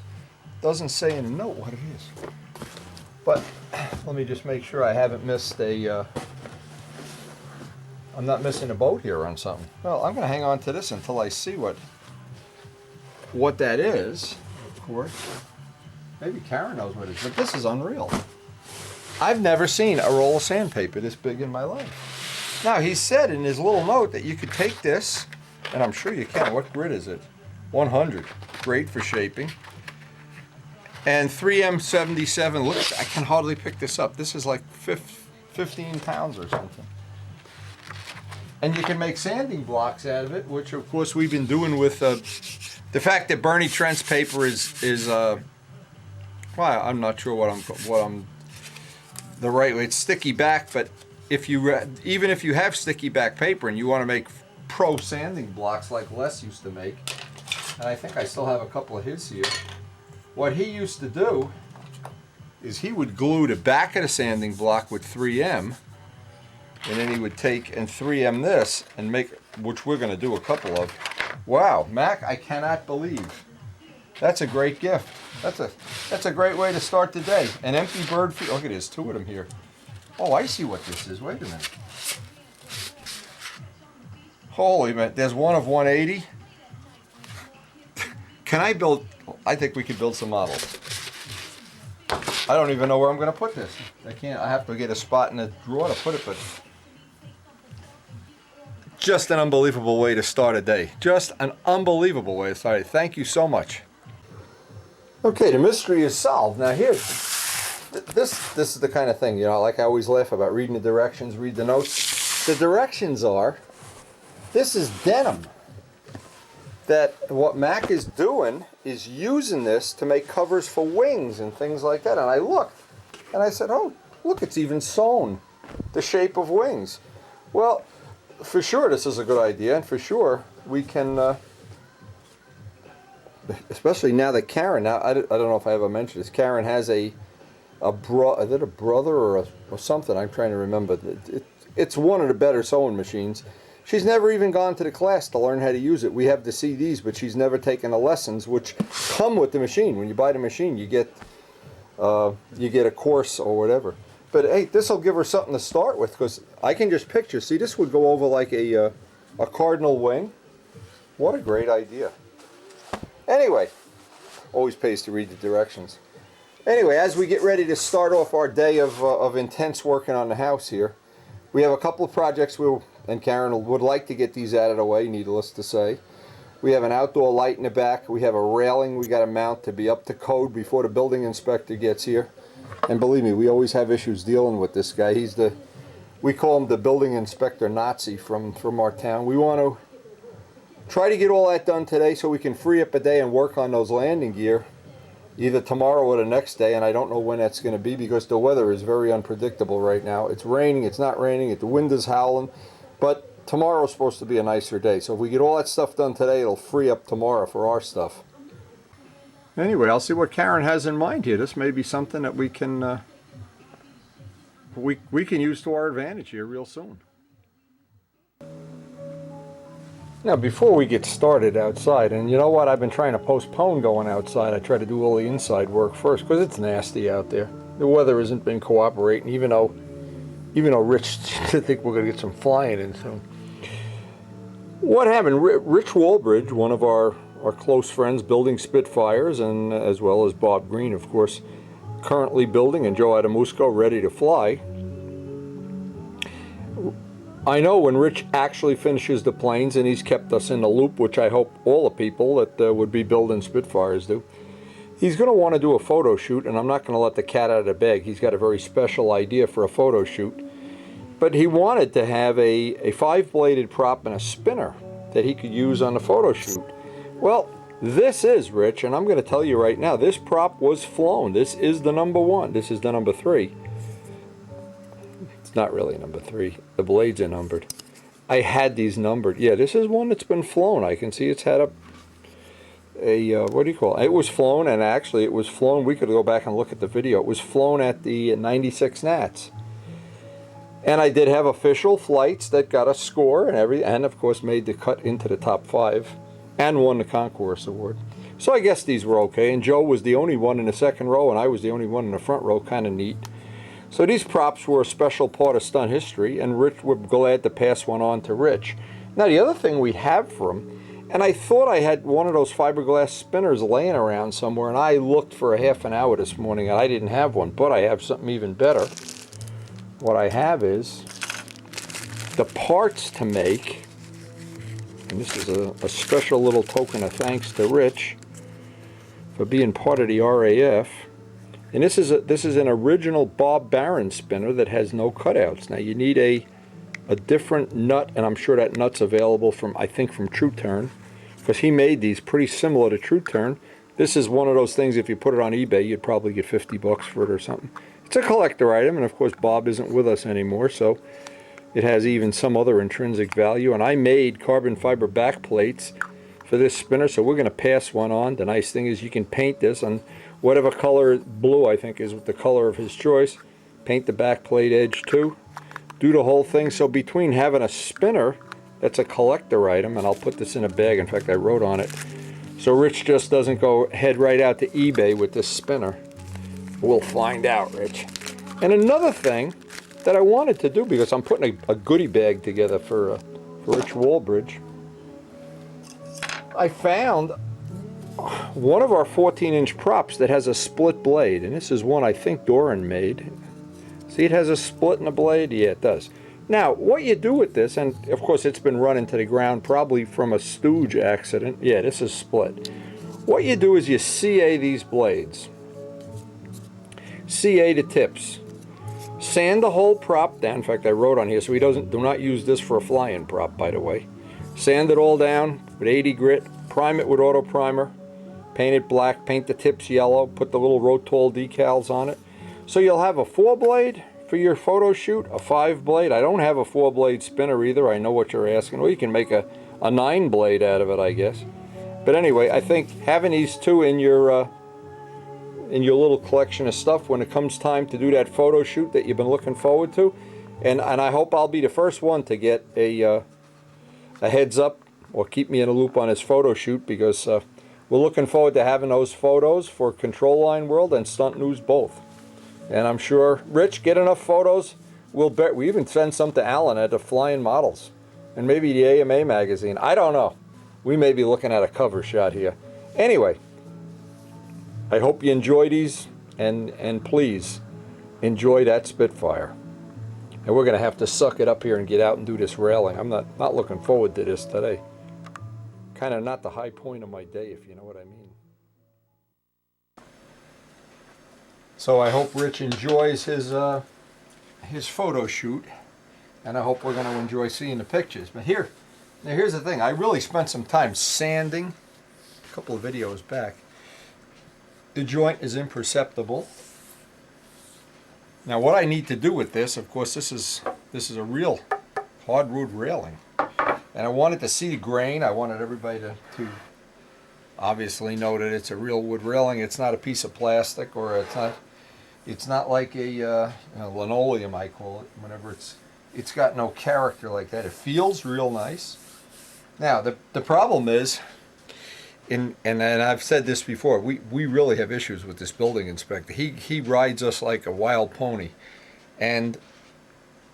But we've outsmarted him a few times too, so I can't say it's in a one-way street. But the thing is, we have to have these railings up at a certain height, and we were supposed to have them up already. It's the one outstanding thing before he'll finalize this, I don't know what they call it, this build or whatever. Not sure about these building inspector things. But today it just turned out, it started out to be a bad day. It got worse as the day went on, and I was trying to come up with some excuse to avoid having to go out there, and the wind is howling and everything. But it looks like nobody's coming over today to do this for me. It looks like I'm going to get stuck doing it. In fact, the sooner I get out there, the better. These really worked out nice, though. These are really, I think they're going to add a nice touch to that back porch when we get these installed. And I have a special outdoor light. Karen wanted an outdoor light for when you walk down the stairs. We have these two lights in the back. Now she'll have this one for when we go out at night, which we don't do that often, but when we do, we like to come home to a light. And we also got the light again, and one thing I hate. If there's one thing I hate, it's running wires behind walls and electrical work. He hates electrical work. Why can't it just be something easy? It's never easy. Anyway, I guess not. Again, I haven't had that phone ring. It's amazing how quiet that phone's been. Everybody knows I got a lousy day of work, and nobody's gonna come over today, or even call to give me moral support. See, we have these two beautiful outdoor lights on these stone pillars by the grill, but it doesn't give light by the stairs. And Karen wanted a separate light here, and of course, since she's already fallen once this year, we'll take care of that to this afternoon. And we're going to get these railings up as per the building inspector's instructions. What a pain. And when I think of all the work we've done over the last 6 or 8 months, it's staggering. It really is. But those railings are going to be the final little detail back there.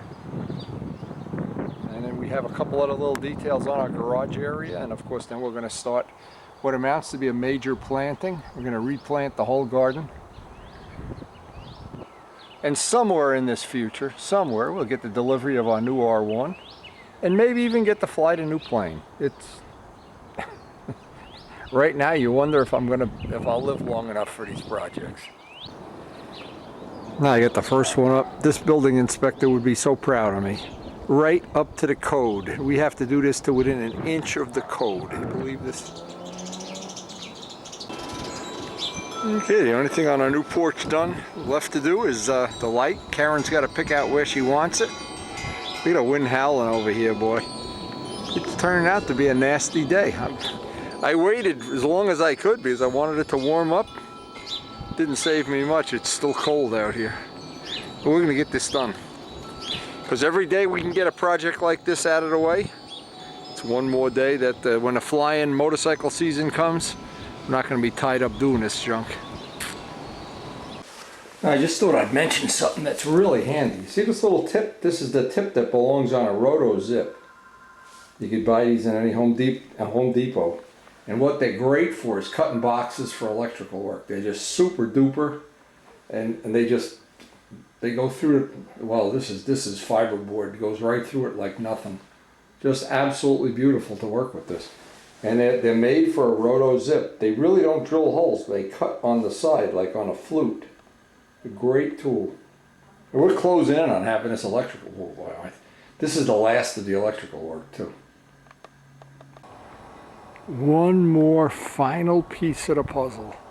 One more final piece. That absolutely, positively ends the end of the electrical work. I can't wait to go cross it off my list. And I think we have 3 painting jobs left, and then it's time for the flying season.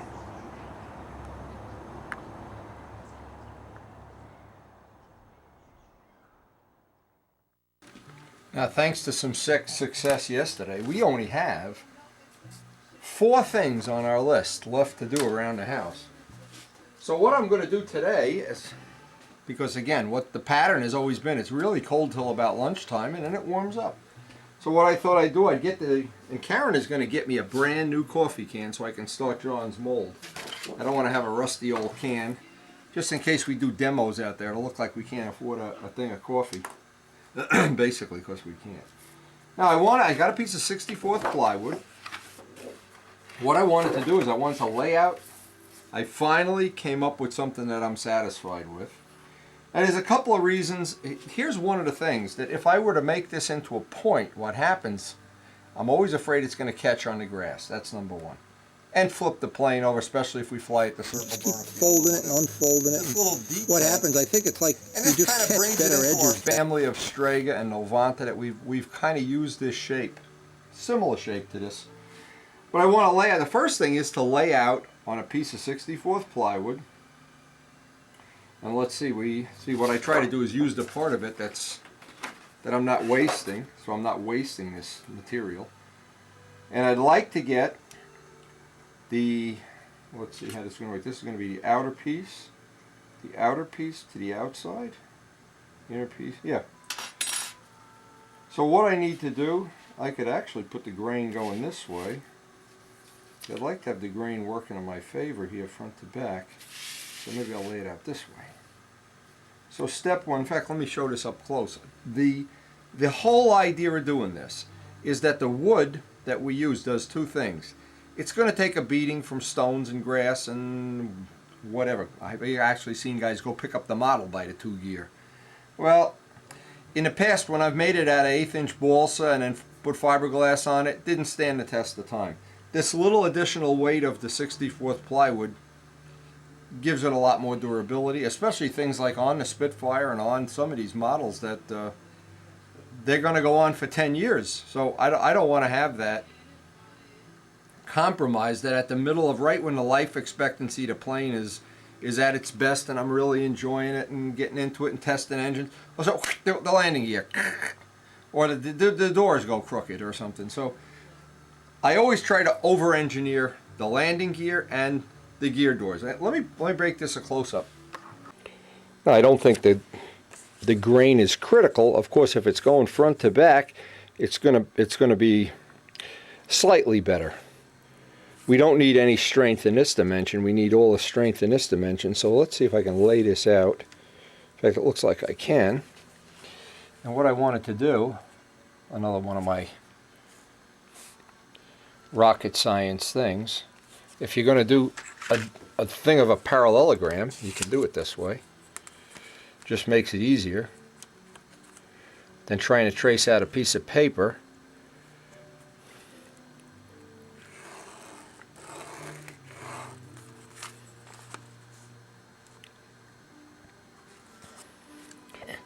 Now what I'll try to do is every time I cut a part for one side, I'll cut that part for the outside too,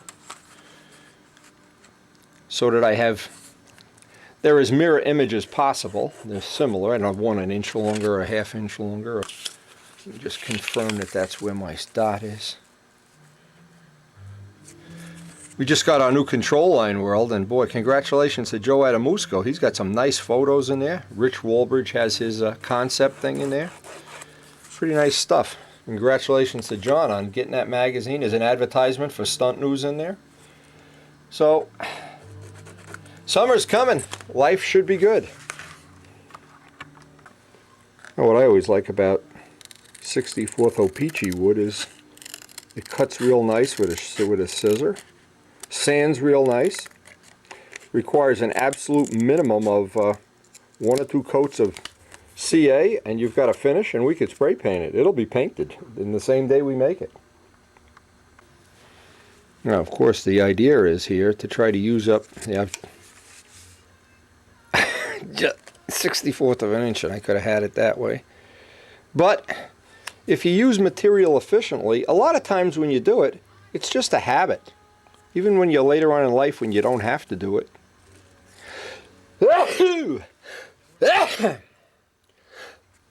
Excuse me. Wow. Didn't even sand anything already, and I always want it. Now this will ensure I always want to get them that they're the same, because to start off, anytime I have that pattern, it's crazy to go back and use the paper one. I can use that one, cut them out, I have mirror images, and then that starts the spats. Oh, before I go any further, I just like to true these edges up.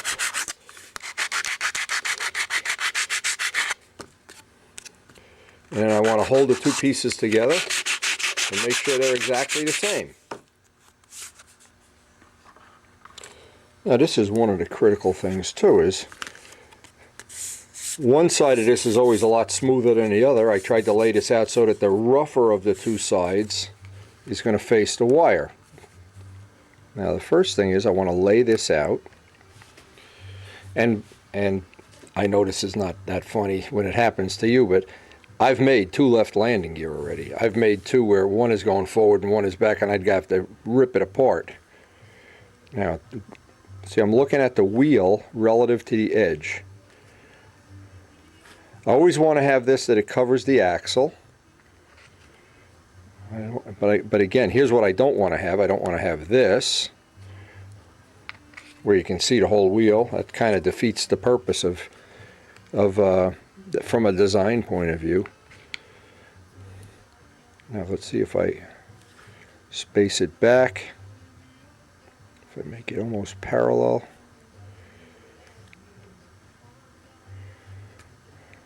See, we have a lot of choices here. Let's see if we can get this just to where it aesthetically is pleasing. I think it's the nicest when the front of the tire is just touching a spat. And that would be relatively asymmetrical right there. Middle to middle.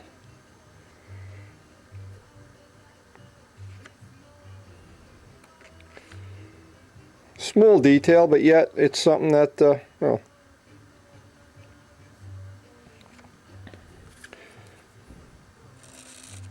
By the way, that article with Larry Scarinzi in Control Line World, I made a Blue Angel. I made my own version of it, and with a Tiger 60, and it wasn't as nice as Larry's. And seeing some of those nice pictures reminded me what a cool plane that was. Now, I want to get a little bit more than that going there, so maybe that's what I need to do.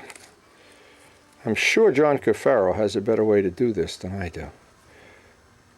So I want to see, because I'm going to transpose this information onto the other door. Yeah, that's good. And the front connects to there. Okay. Now, but of course we'll test, we'll do a tack glue and see how we like this in the real world. Okay, now I wanted to take, and this ensures, hopefully, that that you haven't made a mistake. Now I got to get the other wire. Where that blue tape is, I cannot get any further there. Let's just measure in 6/10 in.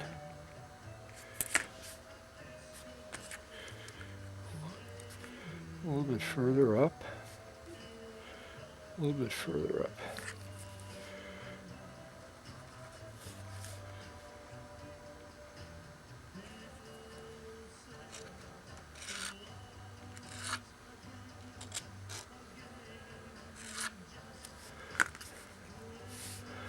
I want to make sure I have this close. Now, if it's not, and it doesn't look like, it looks like I measured something wrong. I should be 6/10 in. Yeah, I am close.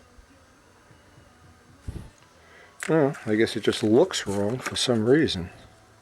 No, it's perfect. Optical illusion. So now what I want to do, sounds like a lot of overkill, but it really isn't, because when you get these wrong, boy, they look terrible. Even if they're the least bit out of 90 degrees, it really hurts the way a plane flies. And a lot of times the way the way I know this is the Green Cardinal, I had a set of wheel pants on it. And I loved those wheel pants. They were big old pointy wheel pants. I never got the plane to turn, especially inside corners, the way I was happy with it. It made me crazy. And I eventually got rid of the wheel pants. And the plane flew perfect. That just from that day on, I realized how critical. This is far from the CG, so what happens here, you know, what happens on wheel pants stays in wheel pants.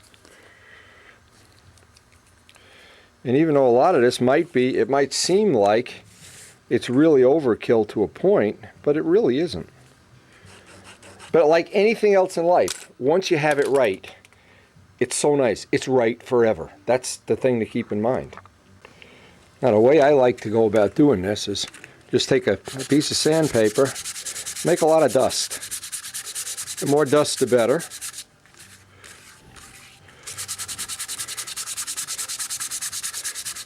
And one thing I always want to do, no matter how tempting it is to skip the step, is tack it on and go look at how it looks on the plane. Because once you glue the rest of it together, you're pretty, I always say you're married to it, but you got to live with it. Now, this is just the tiniest tack. I want to get above that. And I'm just estimating 90 degrees because I want to, and I'll explain why in 1 second. Just the tiniest little bit. I don't have my 90-degree triangle, but this is close enough for right now. I want to make sure that's 90 before I put a permanent glue joint on it. It's always easier if you have it tacked on with 1 drop of glue and then you change your mind for whatever reason. It's a lot easier than if you have to go back. And this is the view most of all that I want to see. I already can see that I have a problem that I didn't anticipate. What I don't like about this angle here, this bottom angle, is not parallel to the fuselage. So this is a lot more convenient to trim that right now. Let's just see if you can see what I'm talking about. See the black line that goes through the fuselage? I want that to be parallel with that line. And so what it's going to be, I'm going to make a little change to the shape, and I'm going to estimate it. It's really an estimate thing. Now, I guess, I'm looking, I guess I should do this by my eyeball. Because we pretty much know we have the angle of what we want. That's a lot better. Now, even if I have to go back and make a new piece of this plywood, and see, that's the whole problem with having, oh yeah, that's the whole problem with having something, it looks good on a bench, it looks good here, it looks good when you're having coffee. I want to see it on the planes flying, especially when it's in inverted flight. If those doors are crooked in some way, very distracting, very distracting. I want this to be that it looks like it's right there. You can see how much off that was. And since we know that's pretty close to where the angle is going to be. See, if we didn't know that angle, that bottom could change. But we know that's real close to where it's going to be. And this is why I like to tack things on, not have anything permanent. Now I'll repeat the same thing over. I'll cut this, I'll cut the other piece. Even if I have to make new doors, it's not a big deal. But it's so much easier now to do this now.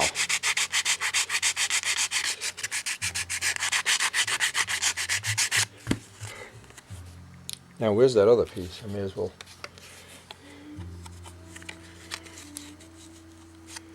Let me keep myself honest here.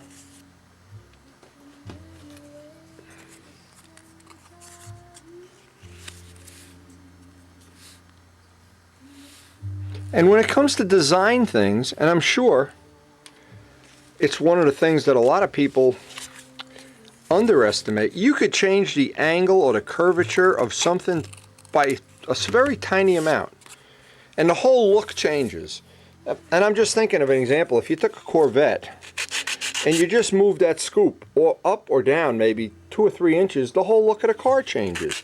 Now it may change that you like it better, but anyway, it didn't radically change, but it's this angle. And we know this angle, so we can plot this angle. Same thing with the wheel pans. It's why we want to fly the plane before we make the wheel pans. Because we want to know that everything sits just the way we want, or else we don't. We can improvise all we want, but this angle is the critical angle. And if you make a set of wheel pans and the plane doesn't land the way you're happy with it, or if it turns in at you, all of the time you spent to do that is wasted. No, it's the same thing. I sand off where we had the glue tacked on there. Leave the dust on. The dust can stay. It just makes that the CA kicks off easier. Make sure we use the right gear leg door. We know we can't go any further than that. In fact, I see something now. I'm not going to change that. I'm going to go 1/16 of an inch just because we took some material off of there. And again, we're going to go right back to the same procedure. Just put one tack on it. Try to get it to dry somewhere near 90 degrees. We'll check it with a real triangle and a flat table before. That'll just let it kick. Let that kick, and we'll do the same test over again. Now we got that angle pretty parallel.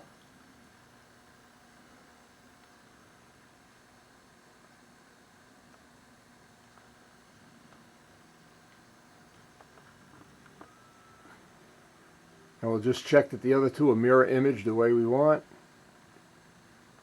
Yeah, that was worth, see, all these little details. It's amazing how many thousand little design details go into making a plane. And when they're right, boy, it looks so nice. When they're wrong, you want to cry. Now before we make this a permanent joint, in fact, what I ought to do, I ought to take this over to the flat table, where I know the table's perfectly flat. Although I'm pretty close. Let me check it anyway. Now, to do this right, you need an extra piece of plywood. Because once this is set at 90 degrees, now check this out. It looks 90, it looked 90 on the other table, but it isn't. It's a couple of degrees off. Now, not only is that going to be a problem, here's the other problem. The wheel will rub on one side rather than the other, so I got to pretty much not break. Yeah, like I said, I'm going to try not to break the joint. But I know the table is flat right here, so let's not fool around. We're not playing games here. We broke the joint.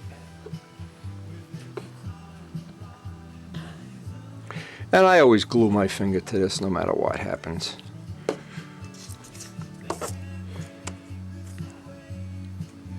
And if I hold that while it kicks, and I'm using the piece of 64th plywood, so the triangle is right on exactly where I want it to be. In fact, it's got to be just a little bit back that way.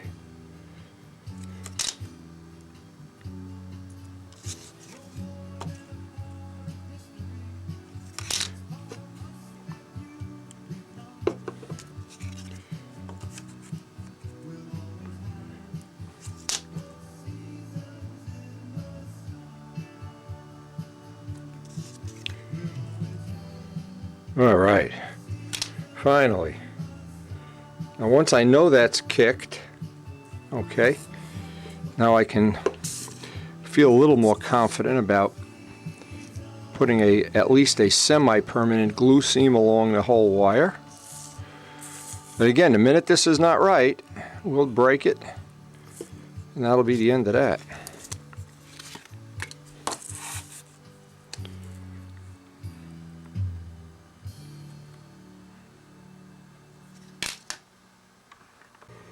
Okay, now we know we got this angle 90 degrees. We know we have the wires tracking right. This is relatively solid now. Now we need to go find some 1/8 inch balsa. See what kind of scrap we can find to fill in the legs. Now what I'm trying to do, see I can't get this in one piece without a joint.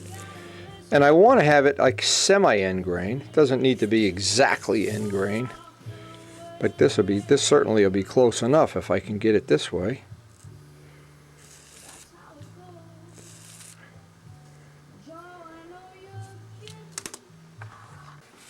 Now I want to put a little bit of a radius in here to make up for where the glue joint is. I'm going to leave all the dust on. Dust is your friend when you're doing this kind of stuff. I want to butt that up, that radius, and I want to come down. I'm going to have to put a little piece in there. There's just no way. I didn't want to get the angle so bad, so big. Okay, so that takes care of that.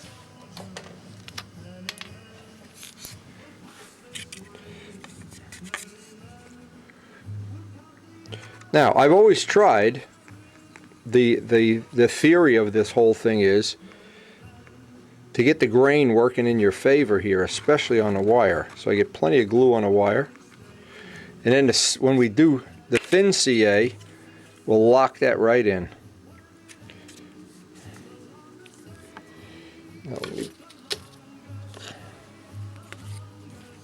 This will just make sure it stays flat. Now this part here, you see how I have the grain going, and because this grain is going this way, this one's this way, this is going to be incredibly strong when we're done. Now I want to flip this. Again, the trick is leave the dust on. Put a little radius here.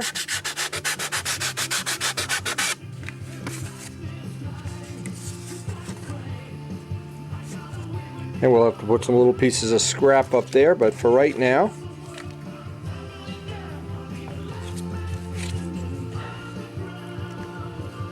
and I've used this method, or whatever you want to call it, and had really good luck over the years. Have not had these things breaking and twisting and doing things they shouldn't be doing.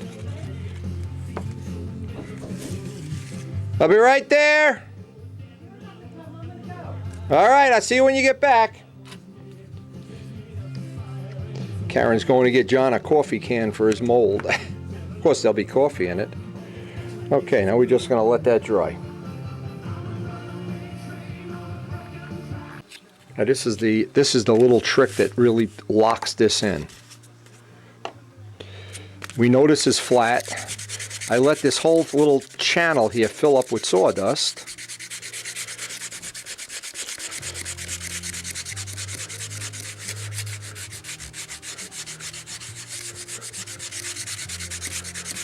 Now see, you can see that channel is filled up with sawdust.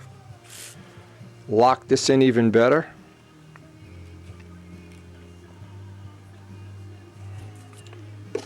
And that should be locked in pretty well.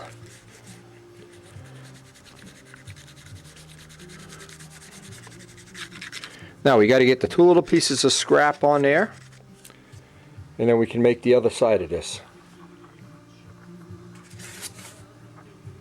It's always easier. See, a lot of people think if you trim this first and then you go to fit it in, it's easier to do it and trim it when it's in place. I think so anyway.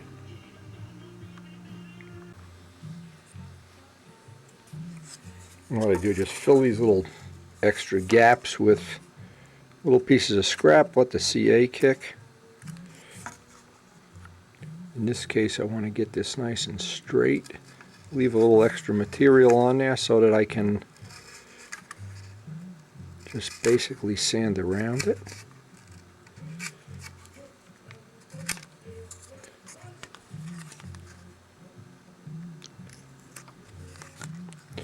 And I need to sand this side perfectly flat because the next step is going to be to make up the other side of the door out of 64th plywood.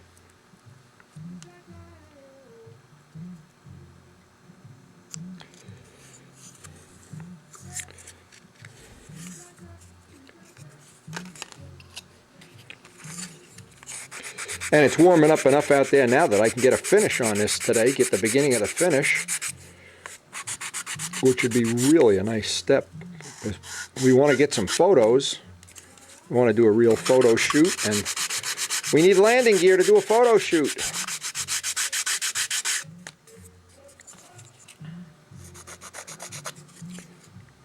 Now the biggest thing right now is, now we got this roughed in. Fill this little gap again and again and again and again and again with just the way the dust sits in there.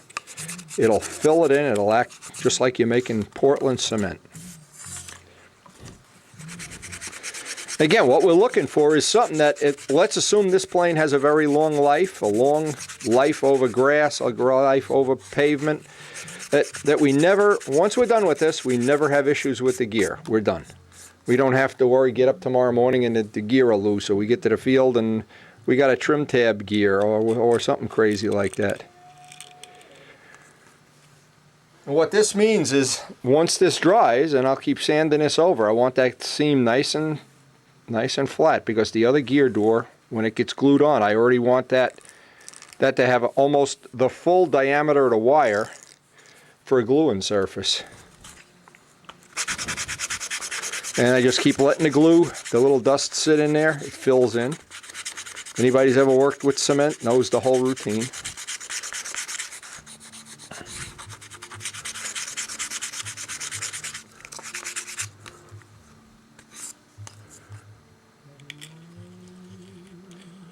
I try never, except if there's some really unique circumstances, to use kicker, because it makes popcorn.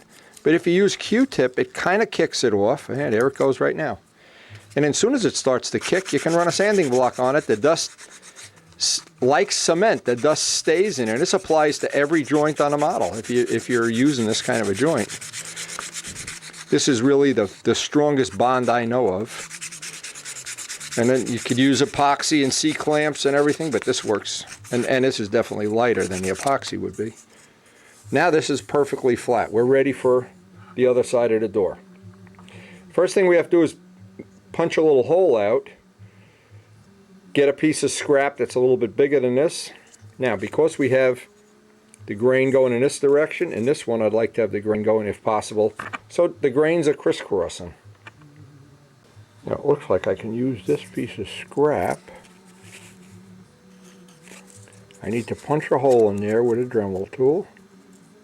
Yeah.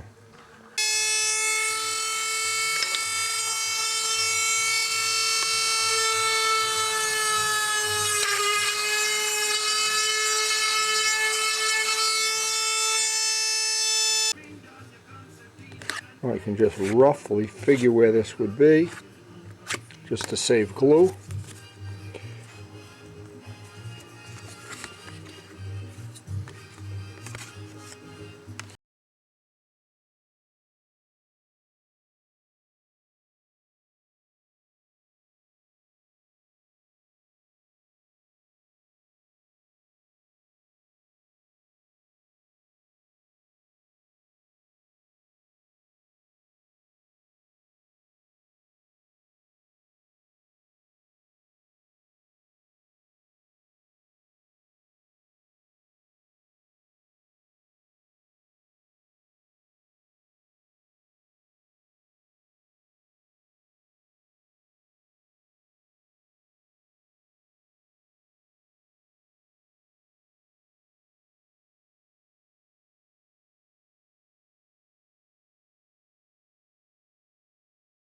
Needless to say, we'll babysit this till the CA kicks off.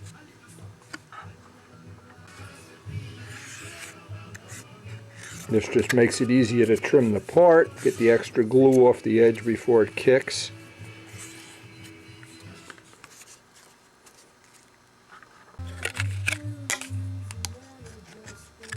I just get the most of this off. We get the last little bit with a sanding block, true this up, and we got one roughed out. I'll go over to the ship, make sure I still like it. See, because 10 minutes later I might change my mind. I'm so finicky. I don't think so.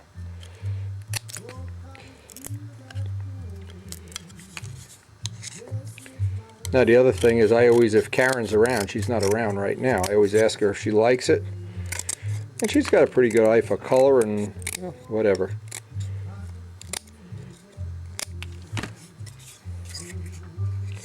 Now I can sand the edges nice and parallel and then go over and test it and see if I like it. Now the final thing is to square up all the edges.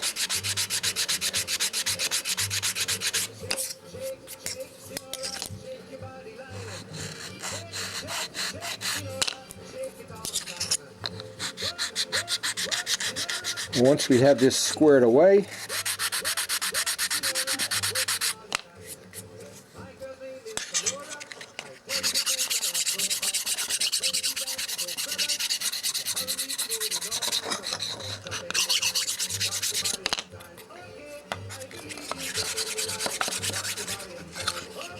and I want to make sure I get it clean around the axle, because the wheel, I don't want the wheel to be having anything to catch on or rub on there.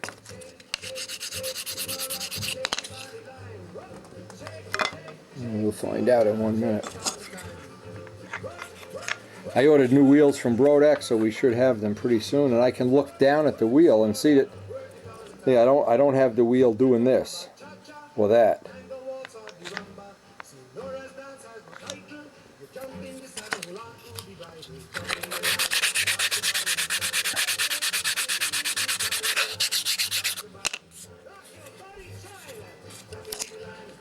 And once I have this squared away,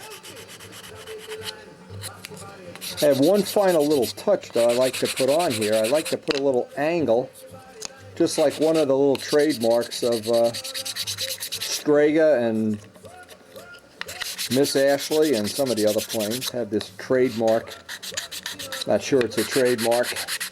Nobody's paying me for it, that's for sure. Okay, but these angles, these edges have to be perfectly flat before I can go over to the belt sander.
One of the little defining things, that little furniture edge around the pants. The rest of this I'll hand finish.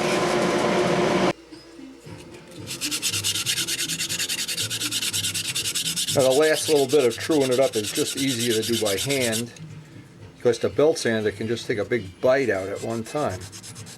And once I get the exact shape I want, then of course you want to put a CA quick finish on this.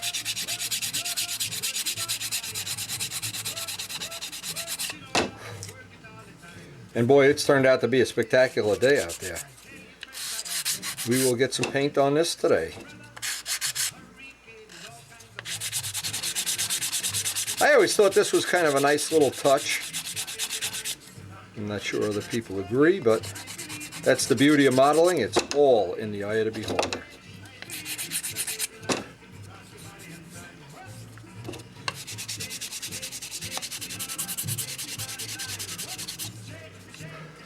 I just want to get the rough edges off so that when we put the quick finish on here, we don't have any extra sanding to do. Break the edges.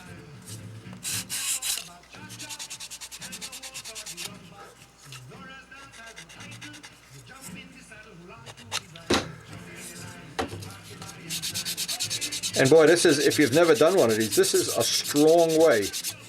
It's extremely strong.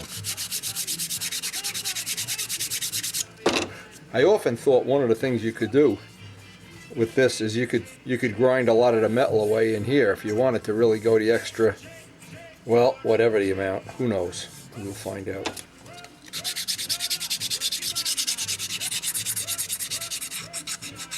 Now supposedly the line requirement for 015s is 64 ounces, and we may be underneath that. We may be able to fly 015s, I don't know. Although I have to tell you, I have done that before, and it's a trade-off. There are definitely some trade-offs in the way the plane feels. But, again, it's always worth trying.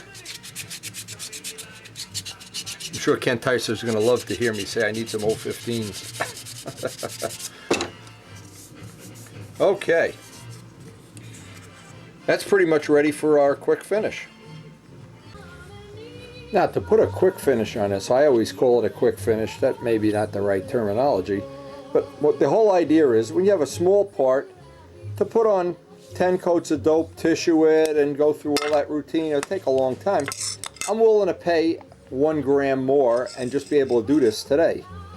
Now, the whole idea of a quick finish is, use up your old, the very old, thick CA. The older the CA is, the better. And what I'm doing here is just the end grain parts. Whatever's left over. And never put any kicker on it, just be patient. The dust in a paper towel will kill it very quickly, we'll kick it off.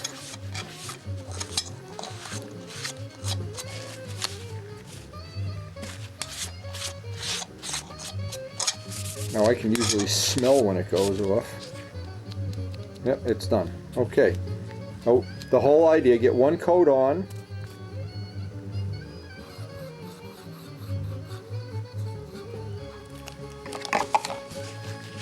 And O-Pee-Chee wood responds very well to this. You usually only need 1, 2, 3 sand outs and you've got a nice base.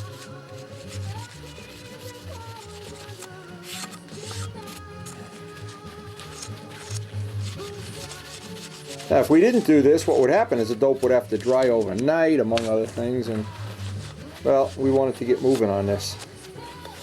And actually, the way it's so nice and warm out there today, and heaven forbid we should see the sun. Oh my God, I feel like we're living in someplace where it's against the law to see the sun. Here we go, I can smell it's kicking off now. Okay, now that's got to have a few minutes to dry, then we'll sand it out with 320 and repeat that 3 or 4 times until we're happy with the finish.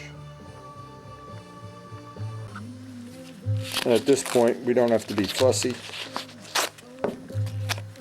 320 is fine. And it's the edges and corners that I really want to be real careful with. Now, if you do this right away, and it's still, the glue hasn't totally cured, what happens is this dust sticks in any little gaps that are still there. That's why I call it a quick finish. Because usually you can have paint, colored paint on a part in a very short amount of time anyway. And the shape of this part, when I put it back on the model, I really like the shape. Now it's complementing the lines of the model rather than just going along for the ride. And one of the questions I had was, should I make these black? Nah, I want to at least start with having them yellow. I want to leave all the points, of course.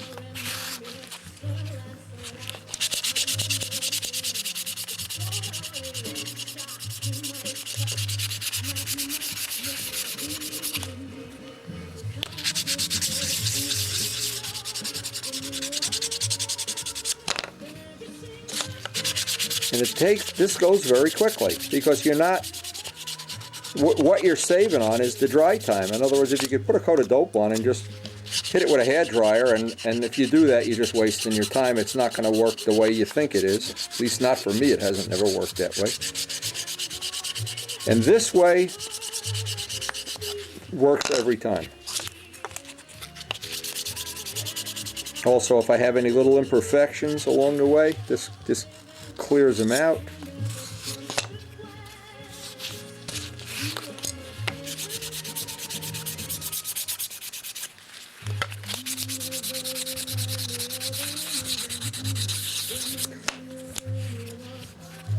You can see I missed the spot right there.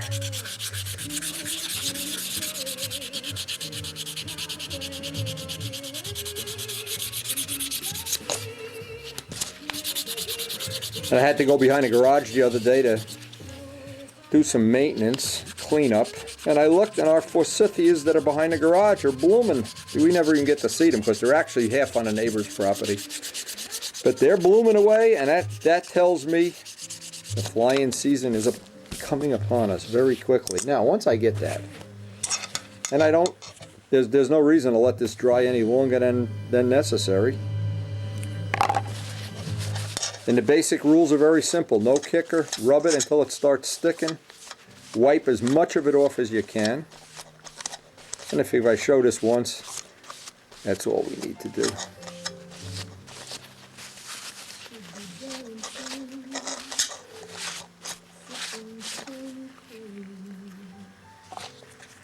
And this may only need 2 coats. This is almost, well, almost none, but almost no flaws in this, but there's nothing I'm trying to fix.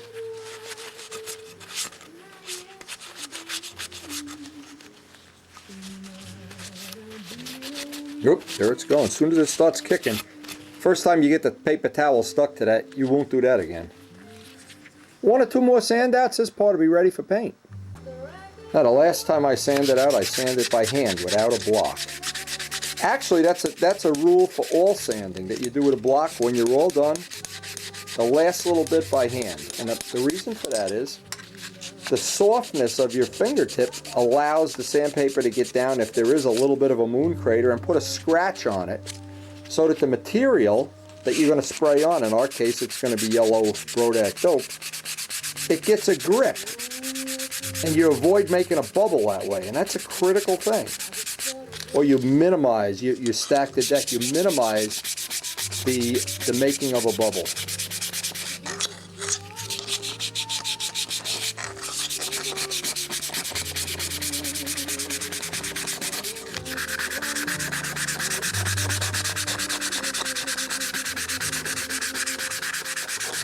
And we are going to be ready, and well, you know what I'm going to do, I'll make the other door and do them both at the same time, of course. That'll save some time. But these went together, this was pretty painless. Now, the last thing before I put any material on here, any Brodack dope, break all the edges. Just the slightest one-shot thing of breaking the edge. Break all the corners. Just touch them. And in this case up here, since I don't want any paint to get up in here, I'll back mask the wire before I paint it. I want to get a nice neat edge up here.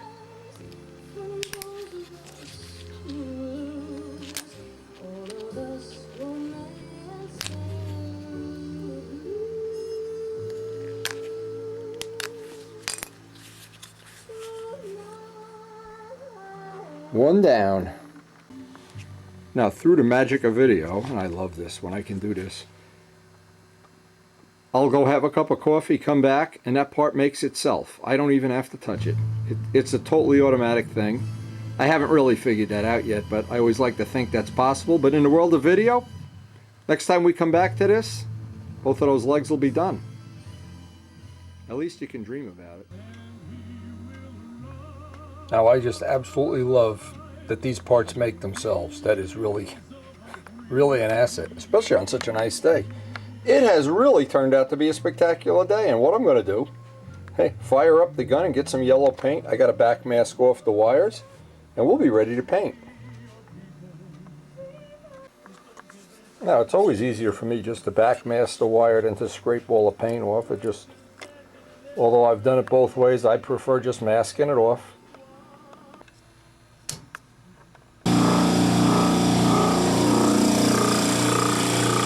All right, do your magic. Boy, it just turned out to be a spectacular day, except that the wind is blowing like crazy, other than that. And I think while this is drying, I have one last project inside the garage to paint the inside of the doors. That'll be an hour or so. That'll give me some time while this is drying. Oh, what a day. Not a leaf on a tree. Wait, a month from now, we'll be in the Garden of Eden here. The trick here is not to try to get it to dry in one coat, because I know without being silver it's going to take maybe 3 coats, I don't know. But while we're doing other painting, this certainly can be drying.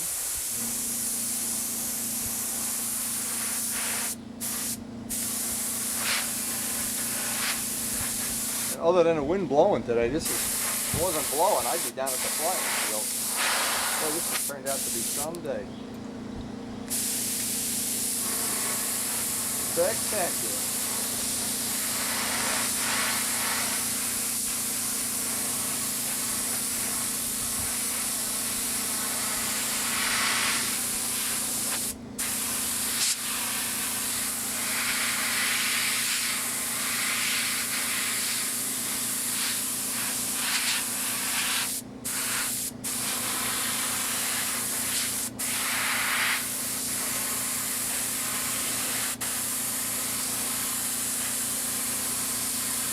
Now, as always, when it's sunny like this, I'm always tempted to leave the part out in the sun so it dries quick. Don't fall for that trick unless you like bubbles in your paint. But actually, just being out here, it's drying pretty. I could see it's drying quicker than I thought it would.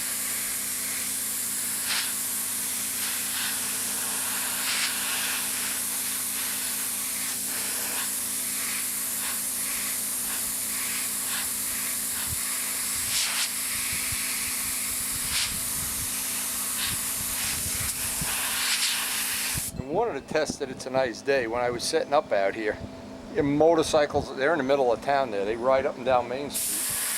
I'm not sure why, but it's like a young man thing to do, I guess. Now this gun is set up to spray very dry, thin coats. So don't be fooled thinking this is like 10 coats. And now we can put a wet coat on. Oh yeah, oh yeah. That first coat has tacked out, thanks to the sun. But I'm going to put 2 coats of yellow on anyway, just because I want it yellow. In a small part like this, it won't matter the weight-wise. Yeah, if we come out under 64 ounces with the whole model, wow. Having the option of flying 015s would be very nice.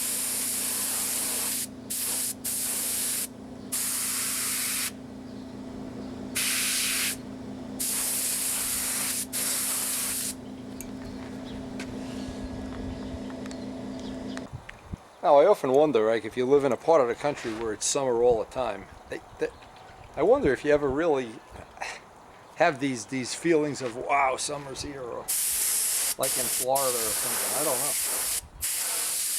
Not sure. But I know I have them.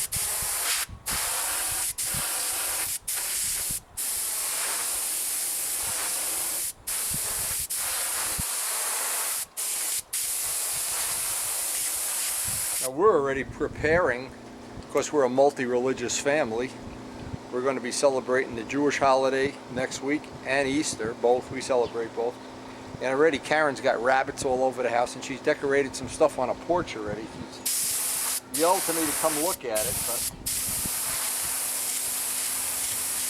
first we got to get paint drying. Even she understands that. A good wife understands. You got to get paint drying. Oh yeah, summer's coming. I am so ready for the flying season.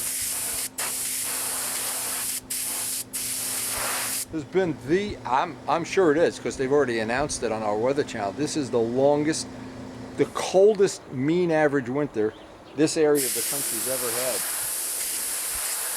So I don't know. Cold, cold, cold. We had over 2 months of solid ice on the pond.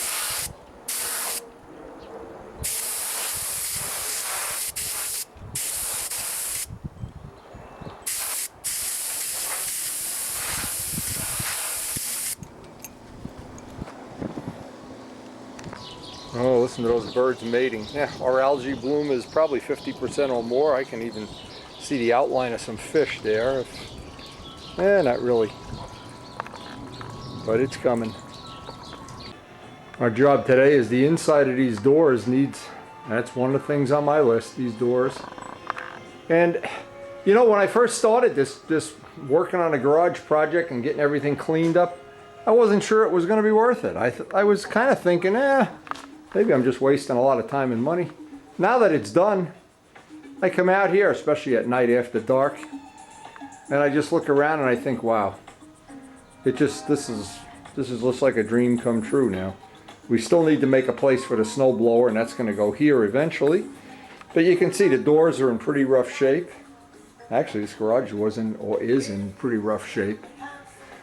But like I said, the miracle of a coat of white paint, it just blows me away. Every time I turn a vacant wall into a white wall, it just blows me away. Now I was tempted to tell Karen, you know, I'm just going to go for a bike ride today, but I really do want to get these projects done. And I always feel I'd rather have the projects done and eat my dessert last. And today's going to be one of those days.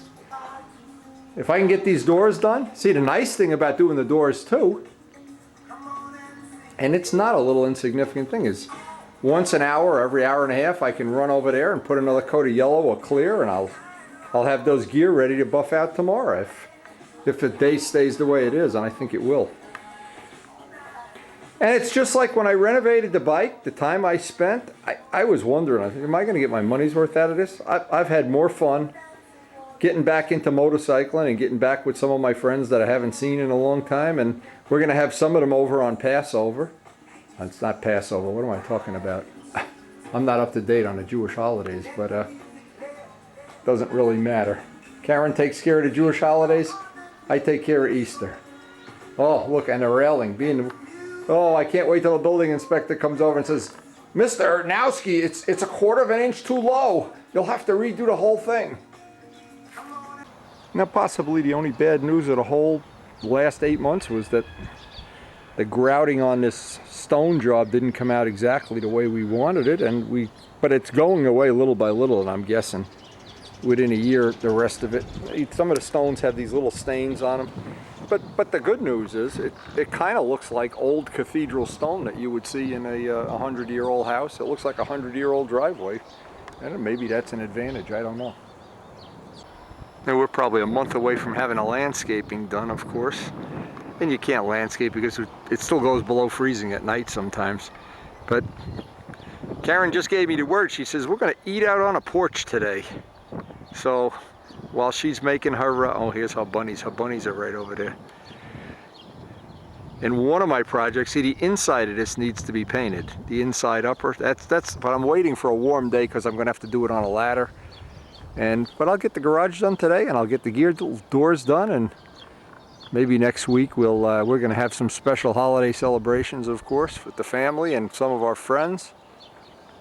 It's good. Hey, Karen. Hey, what are you doing? Ah! You should have told me I would get them. Listen to those wind chimes. I'm telling you. It's good to be Karen Ertnowski, huh? No complaints, right? Good to have that Husband of the Year award under my belt, huh? Dancer of the Year award.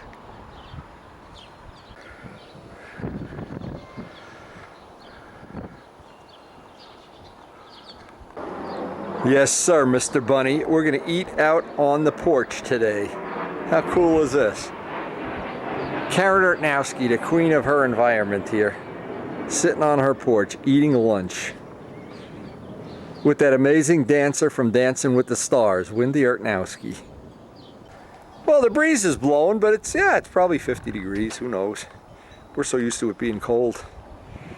Now what we did, we ordered a bunch of outdoor furniture, of course, I mentioned that already, and it's gonna match this furniture, which is gonna match the table that's coming. So we normally would be able to sit at a table, instead we have to sit on our glider. It's nice to wear clean clothes. Nice to have a life of luxury. This actually is pretty nice. Survey our empire. I feel like I'm on a clipper ship or something. Oh, what are we having for lunch? The multi-grain bread. Look at those little carrots. I know, those are the ones that fell on the floor when we put the brisket in the oven. They're the ones that didn't make the pot. They didn't make the cut into the playoffs, huh? As I'm working here, look who shows up. Look who shows up just in time. I got some dirty, filthy work and no paycheck. You're just the man I gotta see. What's up, kid? Let's ride. Let's ride. Check out the garage, my boy. It's about time you cleaned it up. Yeah. Well, I want to up the rental for you when you decide to park here in the winter. How's it look? Nice? Yeah, it looks good. Yeah, it looks good. I've been busting my ass on this. I believe it. Ready to get the new bike. Should be delivered in a couple weeks. Oh, really? Yeah. Good for you. Yes. Should be. Yeah, you know, you never can trust any of these dealers. When they decide they'll give it to you, they give it to you. So how's it riding? You out riding today, or? I just took it out. Oh, okay. I wanted I to was get. up the field. I had to do some work up there. The back circle, the pad was. Yeah. busted up. Oh. I put some cement and patched it up. Now this is an 08? I forgot already. You've been here so many times. This is an 08? 07. An 07. How many miles you got? About 4,000, I guess. That's not even broken in yet. But I do like the paint. The paint is the. Oh yeah. It's not black. No, I know. It's gray. I know. It's dark charcoal gray. You know Harley's in financial trouble like GM. They cut back production 1/4 and everything. They're gonna cut back on a lot of shit. Man. People are gonna start buying stuff that's not gonna be what they're really. Oh no. Yeah, it looks good.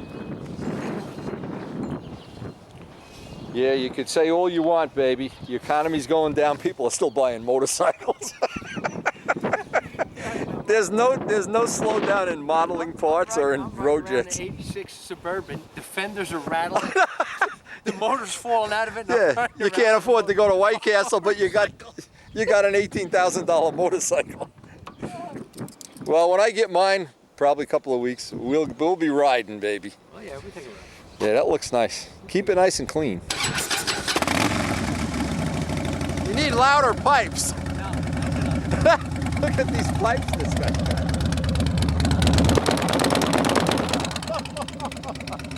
got. Vance and Hines? Yeah. You don't have the baffles in there, do you? No. Take them out. No, there is none. There is none. Don't even have to take them out. I got another set at home it's a couple stages quieter.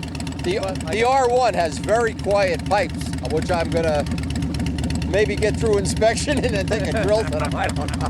We'll find out. Yeah, that's nice paint. That is nice.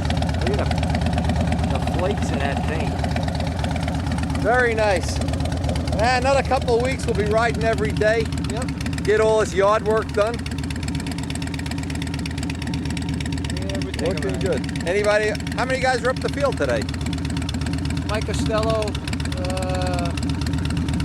Kurt was there. All right, they had a couple guys up there. About 5 guys, but there was nothing Nothing going on. Flying because the wind is slope.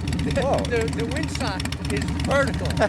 I'm telling you, it's straight up. The wind is swirling Yeah, like I hear a ya. tornado. I hear you. That's funny.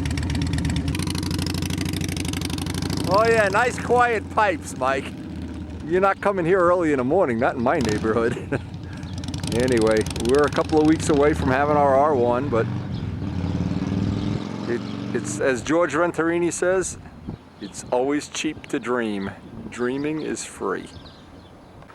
But for me, I have to have the willpower to finish these garage doors, finish the garage, and hope that that R1 is somewhere on its way to Rutherford, New Jersey. They haven't diverted it to Japan or something. Let's get back to work. All right. Doors are coming along great, but we'll take a little break and get next coat on this. I think 2 coats of yellow is going to do it, but we'll find out.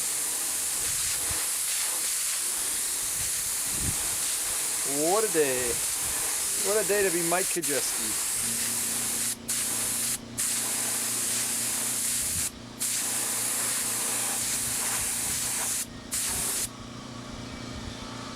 Yeah, oh yeah, it's starting to come to life.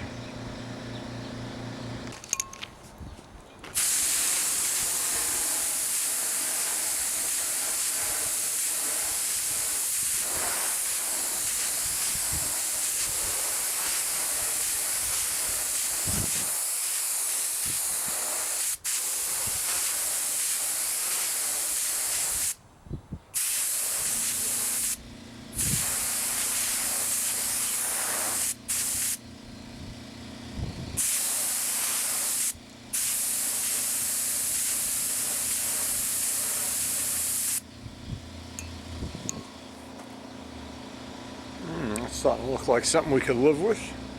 Get back out to those garage doors. It simply can't be more fun than this. Like being a kid. Old painty clothes, paintbrushes. How much fun can it be? Actually, it's turned out to be a great day. I shouldn't complain. Everybody in our neighborhood's working on their house today and doing something. Of course, the lucky people don't have a house. They're out riding their motorcycles. We got all 4 of the doors painted. We got all our outdoor stuff. Karen's putting the rest of that back. And one of the biggest jobs, and this was really a bigger than I thought it would be, I wanted to paint the neighbor's side of the garage because it was kind of sloppy. Not right having that every time they look at our garage it looks terrible. So now everything's done. All the garage painting, hopefully, is done. The last issue is going to be what we're going to do with the floor, and Karen's in favor of getting some carpeting and just carpet it with indoor-outdoor carpet, which is probably the most reasonable way. And maybe I'll see John DeTavio about filling some of the cracks or whatever. But that's not a deal breaker either. Well, we have used this day to good advantage. Amazing. Just an amazing day as the sun is getting ready to set. There's only one thing left to do today. See from inside the garage now. Now it's nice. I just got to figure out, again, the last thing is going to be the carpeting and the floor prep. I don't know what's going to go on with that, but we're not in a rush to do that. We don't need that right away. That's a one-day job. But I want to get one more coat of paint. And what I do with the last coat of this, I leave a little bit of yellow in with the clear just to make it the last coat. Make this that it's going to be very easy to buff out tomorrow and install on the plane, of course. We'll see how our one-day quick finish is going to be tomorrow when we buff it out. But that's the nice thing when you have to repair a part, or just something like this, wheel pants, a cowling, something small.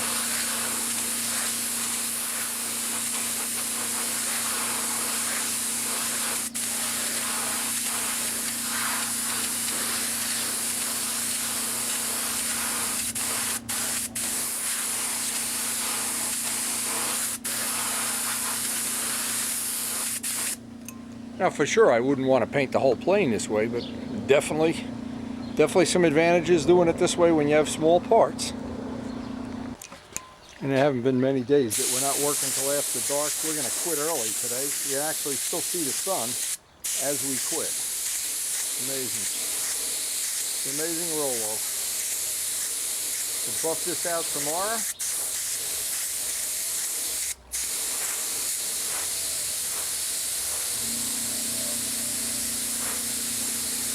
And one of the things we'll be able to do is, actually, we need to just get the wheels and the wheel collars, but we could use a fake set of wheels. It won't matter. And see if we're under 64 ounces. Do the bench trimming. Elk Enticer, we want to set 015s if we're under 64.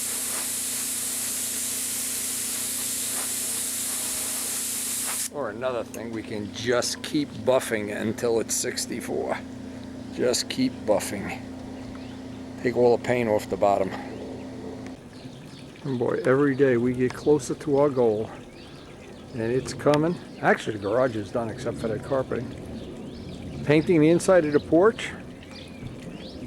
And we're home again, jiggity jig.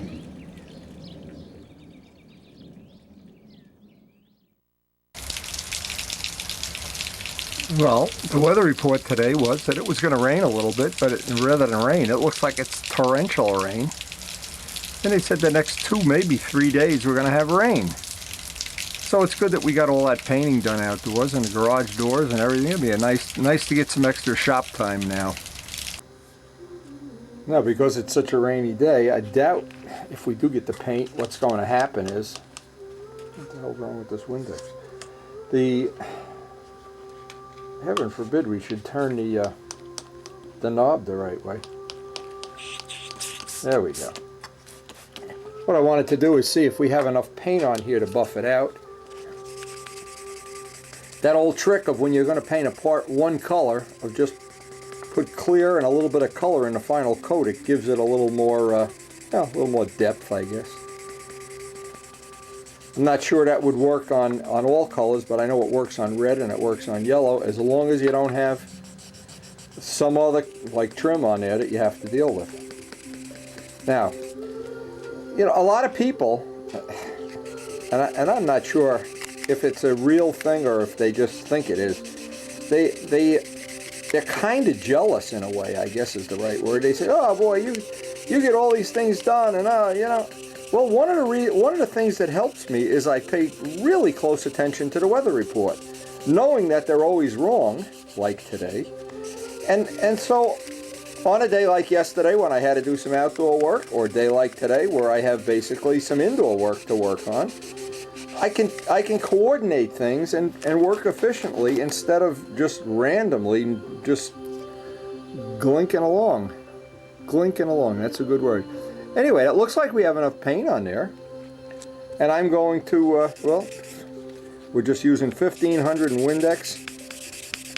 Wet sand the parts out. And what I'm going to do is, because Patty has already shipped me the new wheels, but I have a spare set that's from the spare Spitfire gear that I can get off of here just so I can get on with the next step of the plane, of the bench trimming and stuff. And I want to get that moving, especially if we have a rainy day. And I can always paint up another set of wheels for the Spitfire. That's not a big deal at all. And in the worst of all worlds, we can always just switch the wheels. But I do like to have gear and spare gear for each ship. It looks like we have enough paint on there. I think we're ready for some Gorhams here. Ready to start seeing if this is... see if it's our lucky day. This is going to buff right out. Now, a one-day finish, you notice paint is still soft, so you can't expect miracles. But again, this is our one-day finish, what I call a quick finish, lack of a better word. A lot of times it doesn't buff up anywhere near as quickly as if you would let this dry a couple extra days, but since we have other shop projects to work on, we want to get working on John Brodak's cowl mold, we want to make some props, and we want to try to, in between working, trying to get the carpeting in that garage too, we want to try to get just a few jobs left, and when we're ready. And I think we're going to finish on time, on budget, on schedule. Well, not on budget, believe me. That's the one thing went down the drain this year. Like the New York Yankees. Anyway, this looks like it's coming up. Again, I don't expect miracles here because the paint is not even, it's probably 12 hours old.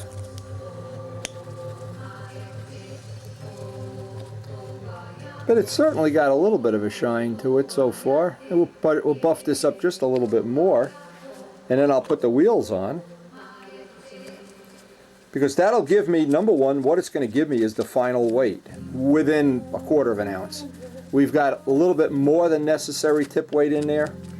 And there's probably, I'm guessing, 1/4 ounce of stuff I could take out of the nose. And by putting a 61 in there, I probably could make it 1.5 ounces lighter in the nose. So we got a lot of choices, and that's what's going to make this project real interesting come trim time. And we got the Jetfire. I'm hoping to get some, even if the weather's a little bit frisky, we'll take the Spitfire out. He's our all-weather fighter. He's not afraid of a few geese flying across the circle.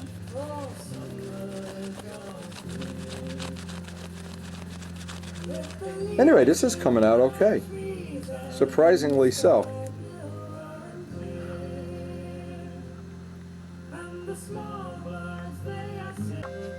Now I'm just curious, because this paint, I haven't used this material on really, I'm going to call it soft paint for lack of a better word. Soft paint meaning it's only a few days, this is not even a day old. This is the, and I always want to see how this is going to be. Because I don't usually have to deal with soft paint, but in case I do, I like to know I have these choices. And to be honest, most of the information, I shouldn't say most, all of the information and all of the help Bob Brookins has been, he's never told me anything that's just been totally bogus. And in the world of paint, I would consider him to be the top dog. I would consider him to be the one that if I had a real question about something, ooh, that does work nice. You know, another thing, I always try to, if I can get this microfibers to work. Yeah, I doubt if John DeTavio is going to come over today. He was going to come over and measure up the carpeting for the garage, but this kind of a day, I'm really not going to be able to work outside unless the weather changes, and it's not going to change.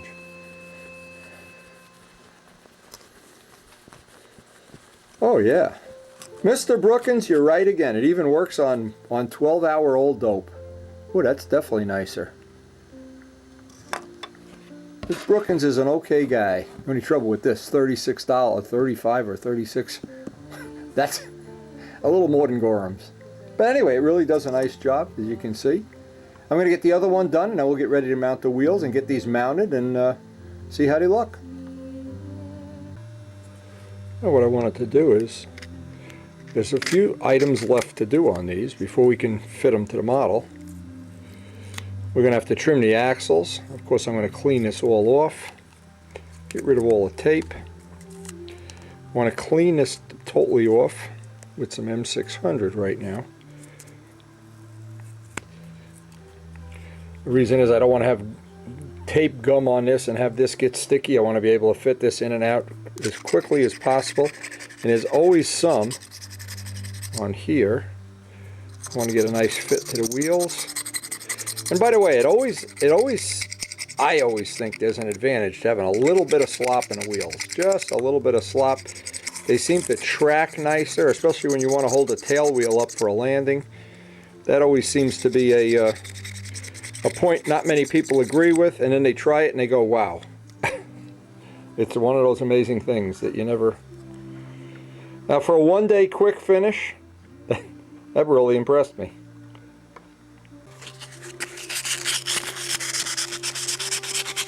I just want to make sure this is the part that's, if you have any glue on there and it gets in there, it just doesn't do you a favor. Before I fit up the wheels, I got to pirate them off the spare Spitfire gear.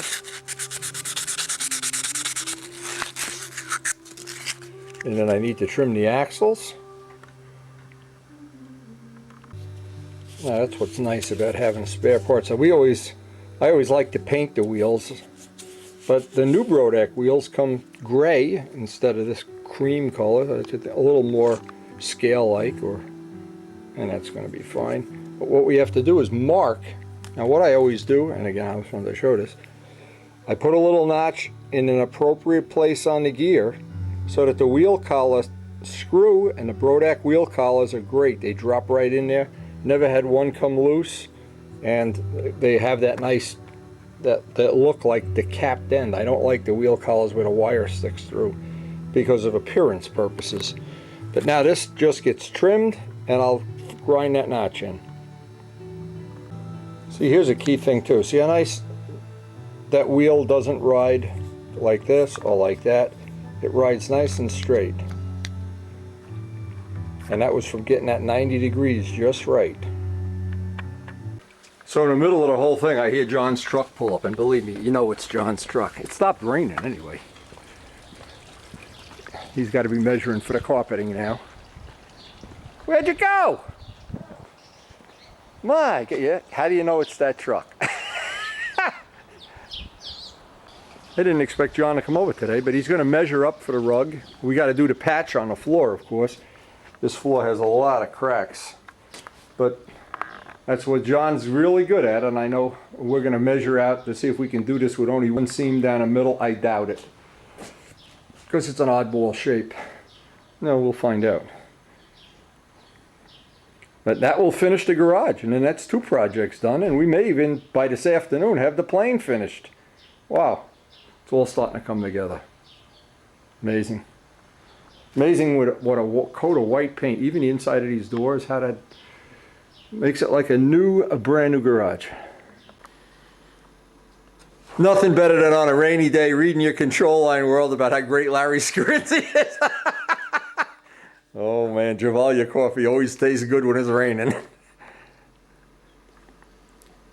It's a good issue. Joe Adamusco's thing in there is pretty good too. Yeah, okay. There's Wallbridge's thing right there. Mm-hmm. All right, very cool, very cool. You're dealing with professionals here. I'll go, as soon as Karen gets home, I'll go pick up that rug, and you're free then, whenever you want to come over and slap the flooring in. Oh, yeah. No problem. I'll have the material here. I have the material here. I can pick up the patch. Any day, anytime, believe me, I'm not going flying in this weather. Okay. That's not I happening. might pick up the patch when I go to Lowe's this morning. Okay, yeah. I'll pick it up. Okay, it's great to see John, and John's going to take care of that, I hope, in the near future. We want to get our wheel collars on, and again, these are the Brodack ones that Brodack had made. That little screw sets right into that notch. Now, another trick is always have a little bit of play in the wheels. When they're really super tight, you run the risk that they're not going to track right. They don't self-center. You can feel it in that notch at some point in time.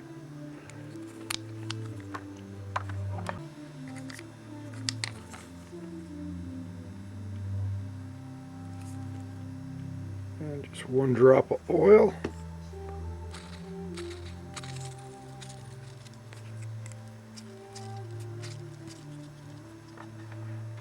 Hey, for a 1-day set of landing gear, I guess these are pretty good. I don't know if I mentioned this before. I may have mentioned it because we were interrupted, of course. I always measured the distance. Put the notch in the wire first and then trim it off, leaving about a 64th of an inch. When you try to get that groove right on the end of the wire, a lot of times the wheel will just slip over and it defeats the whole purpose, because you want that little tang on the end. And it's just easier to do it, I think it is, to grind that step first.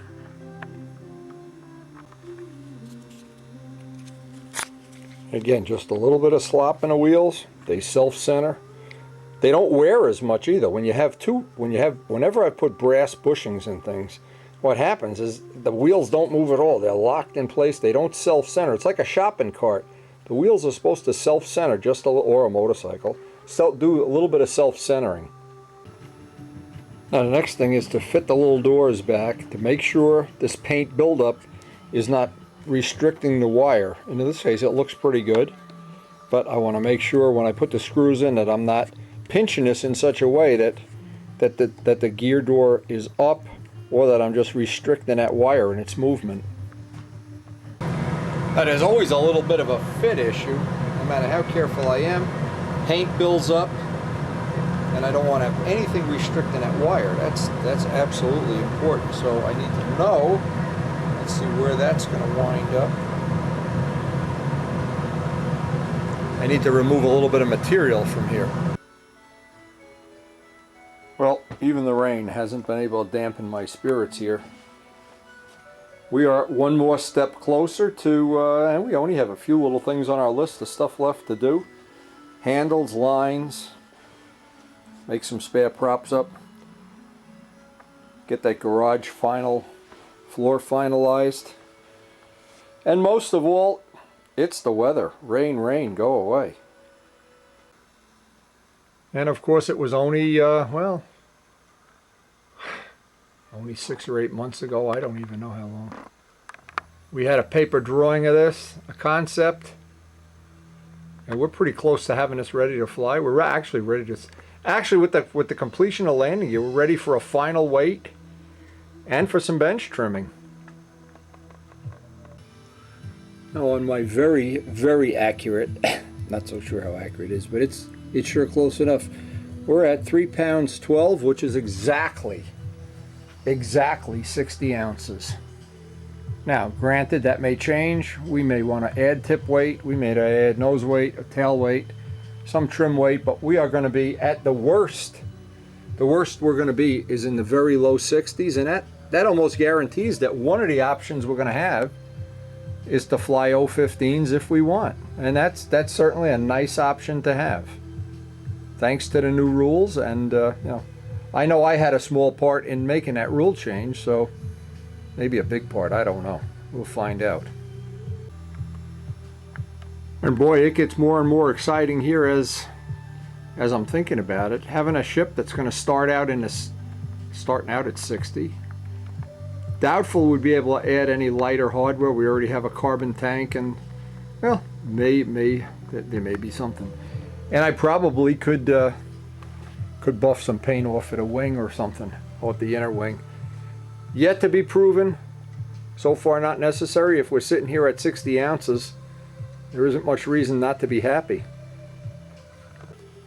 Oh, the other thing, this model, more than any that I can ever remember, has kind of exceeded my wildest dream in terms of what it's going to allow me to do. Have a variety of different engines. Have a plane that's a little bit smaller and lighter than what I'm used to flying.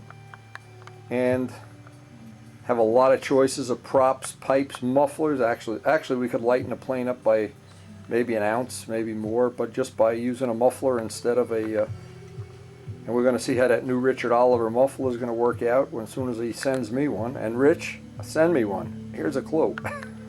I know he's working on it. And I know we'll have one of the first ones. The paint was just Bob Brookins. I just can't imagine the paint could have been any better than that. That worked out just great. The spats, all of the hardware in the nose. The only thing that's left in the nose that I want to resolve a little bit and maybe make some kind of concession on is that I can get the fuel filter tubing to the motor without as much of a pain in the neck, and I know I can do that from in by the spinner. And believe me, figuring out all of the things that go along with this nose, it was not a 5-minute job. But we've done one now. This is not roughly, 20 years later, with a totally different powertrain, and I think I think it's going to work very well for us. Now, as it sits on the table, I mean, it looks raky and ready to fly. I like that look. I like the way the spats worked out. They look like they're just leaning forward just a little bit. The parallel edge was definitely worth spending that little bit of extra time. All of the little things that I wanted to be part of this. Chicky, I know you're looking down from heaven here and checking this project out and wondering, well, I don't know what you're wondering. We're going to find out, but We are coming up on what I think is going to be a wonderful summer. Karen is about as excited about her backyard and all of the things that we've done to work on the house, the porch, the garage, our new motorcycle, having a new plane to fly, having a wild hogs all ready to go. We're all straining at the bit to get some flying time in, that's for sure. This is going to have a nice profile. As I'm looking at it, I always dream about these things. I think this profile, in inverted flight even, is going to be just fabulous.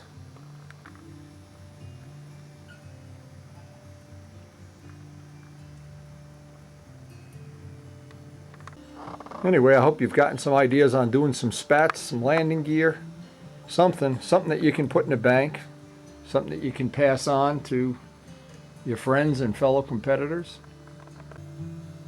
It's really been a long time coming, and we really do appreciate all of the things we've learned along the way and all the things we've been able to share through the DVDs. And it seems like no matter what angle you look at this at, it just, there's no angle that it doesn't look nice and racy. So anyway, we're at the end of this tape, or DVD as the case may be, and ready to move on to what probably will be the absolute final steps. Making a handle, getting a line set, the bench trimming, making a few spare props up, getting those handles fine-tuned. Oh, just great that we're starting out here at 60 ounces, see?